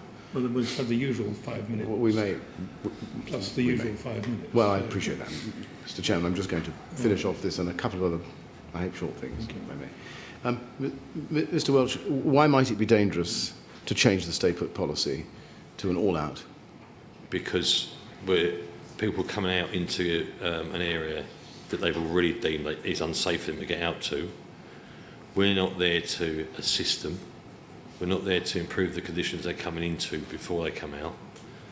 And a large number of people coming down a very narrow staircase poses its own safety issues, and also we had no way of communicating that. Now, there's a lot of FSG information on the walls and on pieces of paper. Do you have any particular recollections independently of any particular flat numbers? No, none whatsoever. So if I were to ask you questions about, for example, flat 205 or flat 204, flat 74, would you be able to help me? Absolutely none. No recollection of any individual numbers.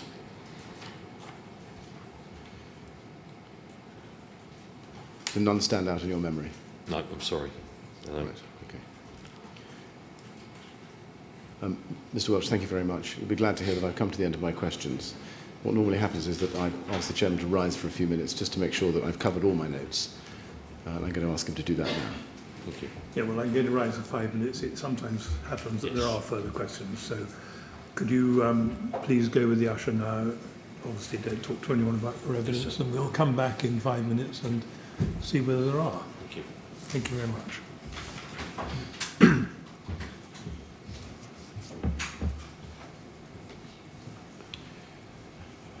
Right, 25 past 4. Very much, Mr. Chairman. Thank you.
Yes, Mr. Millett. Well, here comes Mr. Welch anyway.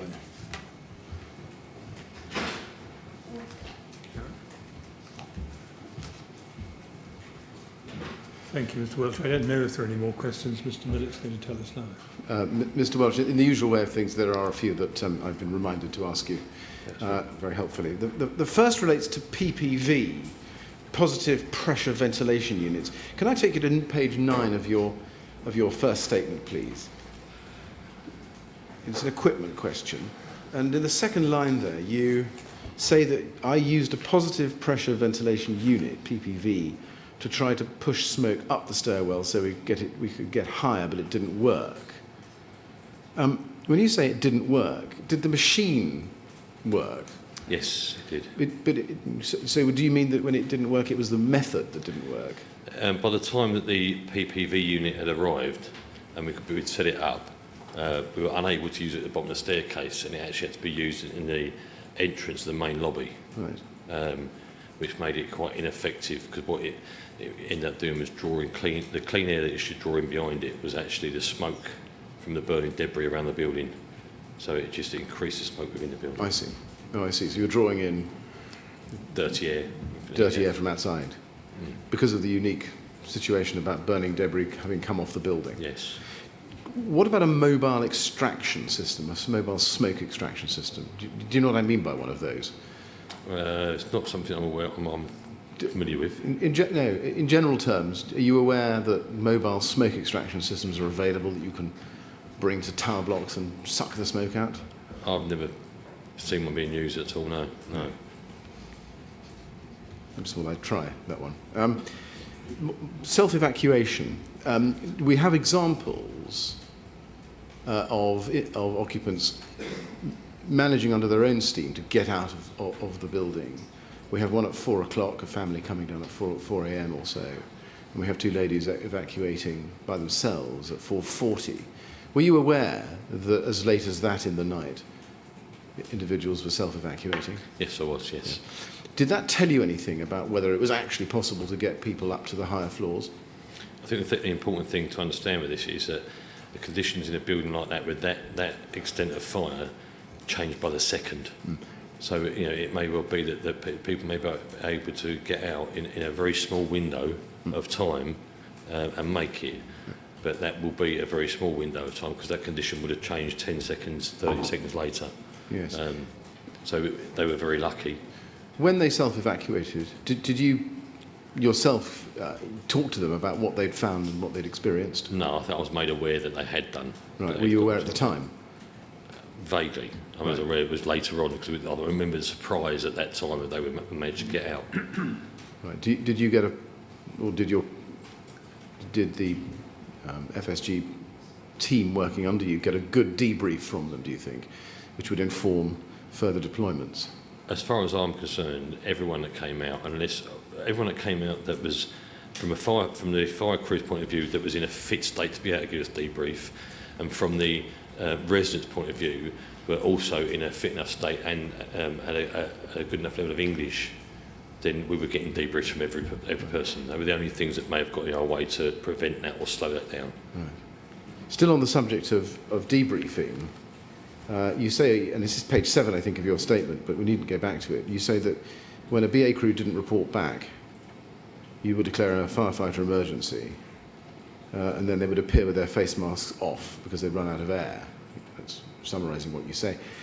Are you aware of any previous incidents where firefighters would arrive back at the bridgehead with their face masks off because they've run out of air? That would be extremely rare and very bad practice.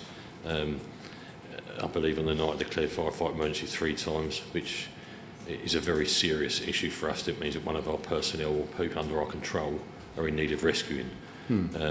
But that is a very good indicator of the levels that individuals and the risks that individuals are willing to take to try and rescue residents out of Grenfell Tower. Had you ever been at an incident previously where multiple firefighter emergencies had been declared? No. Now, you, I think, say that you asked Watch Manager Williams to prioritise FSG calls. Is that right? I remember having a conversation with Watch Manager D'Souza. I don't specifically remember having that conversation with Watch Manager Williams, but I think if my recollection is that he told me how they were prioritising them. Right. Watch Manager Williams says that you told him to prioritise the calls. It comes from his statement, and he's given some evidence about that. Do you remember having that conversation with him? No. You don't? But it's quite likely that I probably did. Okay. Do you remember giving him any specific instructions as to how to go about prioritising the calls? No, but I would suspect it would be the same brief that I'd given Watch Manager D'Souza earlier. Okay. When giving instructions either to him or to Watch Manager D'Souza, did you have thoughts about whether the firefighting strategy would be improved by giving them or by requiring them to collate FSG calls by floor or by flat number? Did you think about that? I do have recollections of BA crews being committed to floors for FSGs. Yes. I remember seeing that happening. I don't recall exactly when it was happening, but I do recall crews being committed to a floor rather than a flat and told to search all flats on that floor. Yes. Just approaching the question of collation and organisation of FSG calls, did it occur to you to ask Watch Manager D'Souza or Watch Manager Williams to make deployments in order of floor rather than on a first-come, first-served basis? No, because that's not a practice I would encourage. Why is Because that? it needs to become. If we only get one to a floor, then I don't want them waiting until they've got 2 or 3 before we deploy. They will deploy to each one that needs us as soon as we can. Right. Which for me is better practice. Right. And what would you do if on the way to a floor that you deployed them to, firefighters would come across a rescue they needed to make urgently, so they never actually got to their floor? And that happened regularly. And then they would communicate that back to the bridgehead either by radio or upon their return. Right. And I witnessed then other crews being deployed to the crew's initial task. Were you satisfied in your own mind that where crews have been diverted from their original deployment to a particular flat or floor, a redeployment to that flat or floor occurred? Absolutely, absolutely. I was absolutely satisfied and absolute faith with the crews working with me on the bridgehead that was happening. Were you reliant when doing that redeployment on getting accurate and satisfactorily detailed debriefings from crews as they came down? Yes. And I'm going back to the question I asked you before, you're satisfied you got that on each occasion, are you? Yes, I am. Yes, there's even the crews that weren't fit enough when they did come down. Right. Would mean we'd get the information sometime later, but they were crews that had reached their task or beyond. So we're quite often where we would deploy crews to a flat, but actually the residents of that flat have already moved. Right. So the crews would come back and it would be, well, actually there was nobody in that flat because people were moving around a lot on the night. Yes. Mr. Welch, thank you very much. I have no further questions for you. Can I just say I'm very grateful to you for coming here and assisting us with our investigations. It's very much appreciated, very helpful. Thank you. Thank you. So with your permission, may I address the families? Yes, of course. I'd just like to say to the families that we're very sorry for the amount of people we lost that night. We couldn't have done any more. We did everything we could, and every one of us that went into that building was willing to lose our own lives to save your loved ones. We didn't let you down. The building let us all down, and I'm sorry for your loss. Mr. Welch, thank you very much. I'm sorry this day has gone on rather longer than you may have wished or we might have hoped, but it's really very valuable to have had your evidence, and I'm very grateful to you for coming along. Thank you very much. Right. Thank you, and you're free to go. Thank you. Thank you.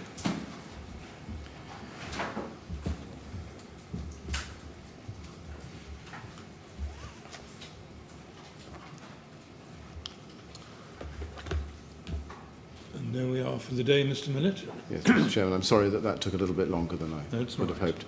In fact, I'm grateful to you for sitting a little bit later than we would normally. Tomorrow morning, I'm told, Mr. Kinnear is taking charge, and he hasn't put you up to ask him for an early start. No, he's not, nor has he provided me with any information that would lead me to make that application unprompted. So, no, 10 o'clock, I think. Well, thank you very much. Thank you all very much then. 10 o'clock tomorrow, please. Thank you.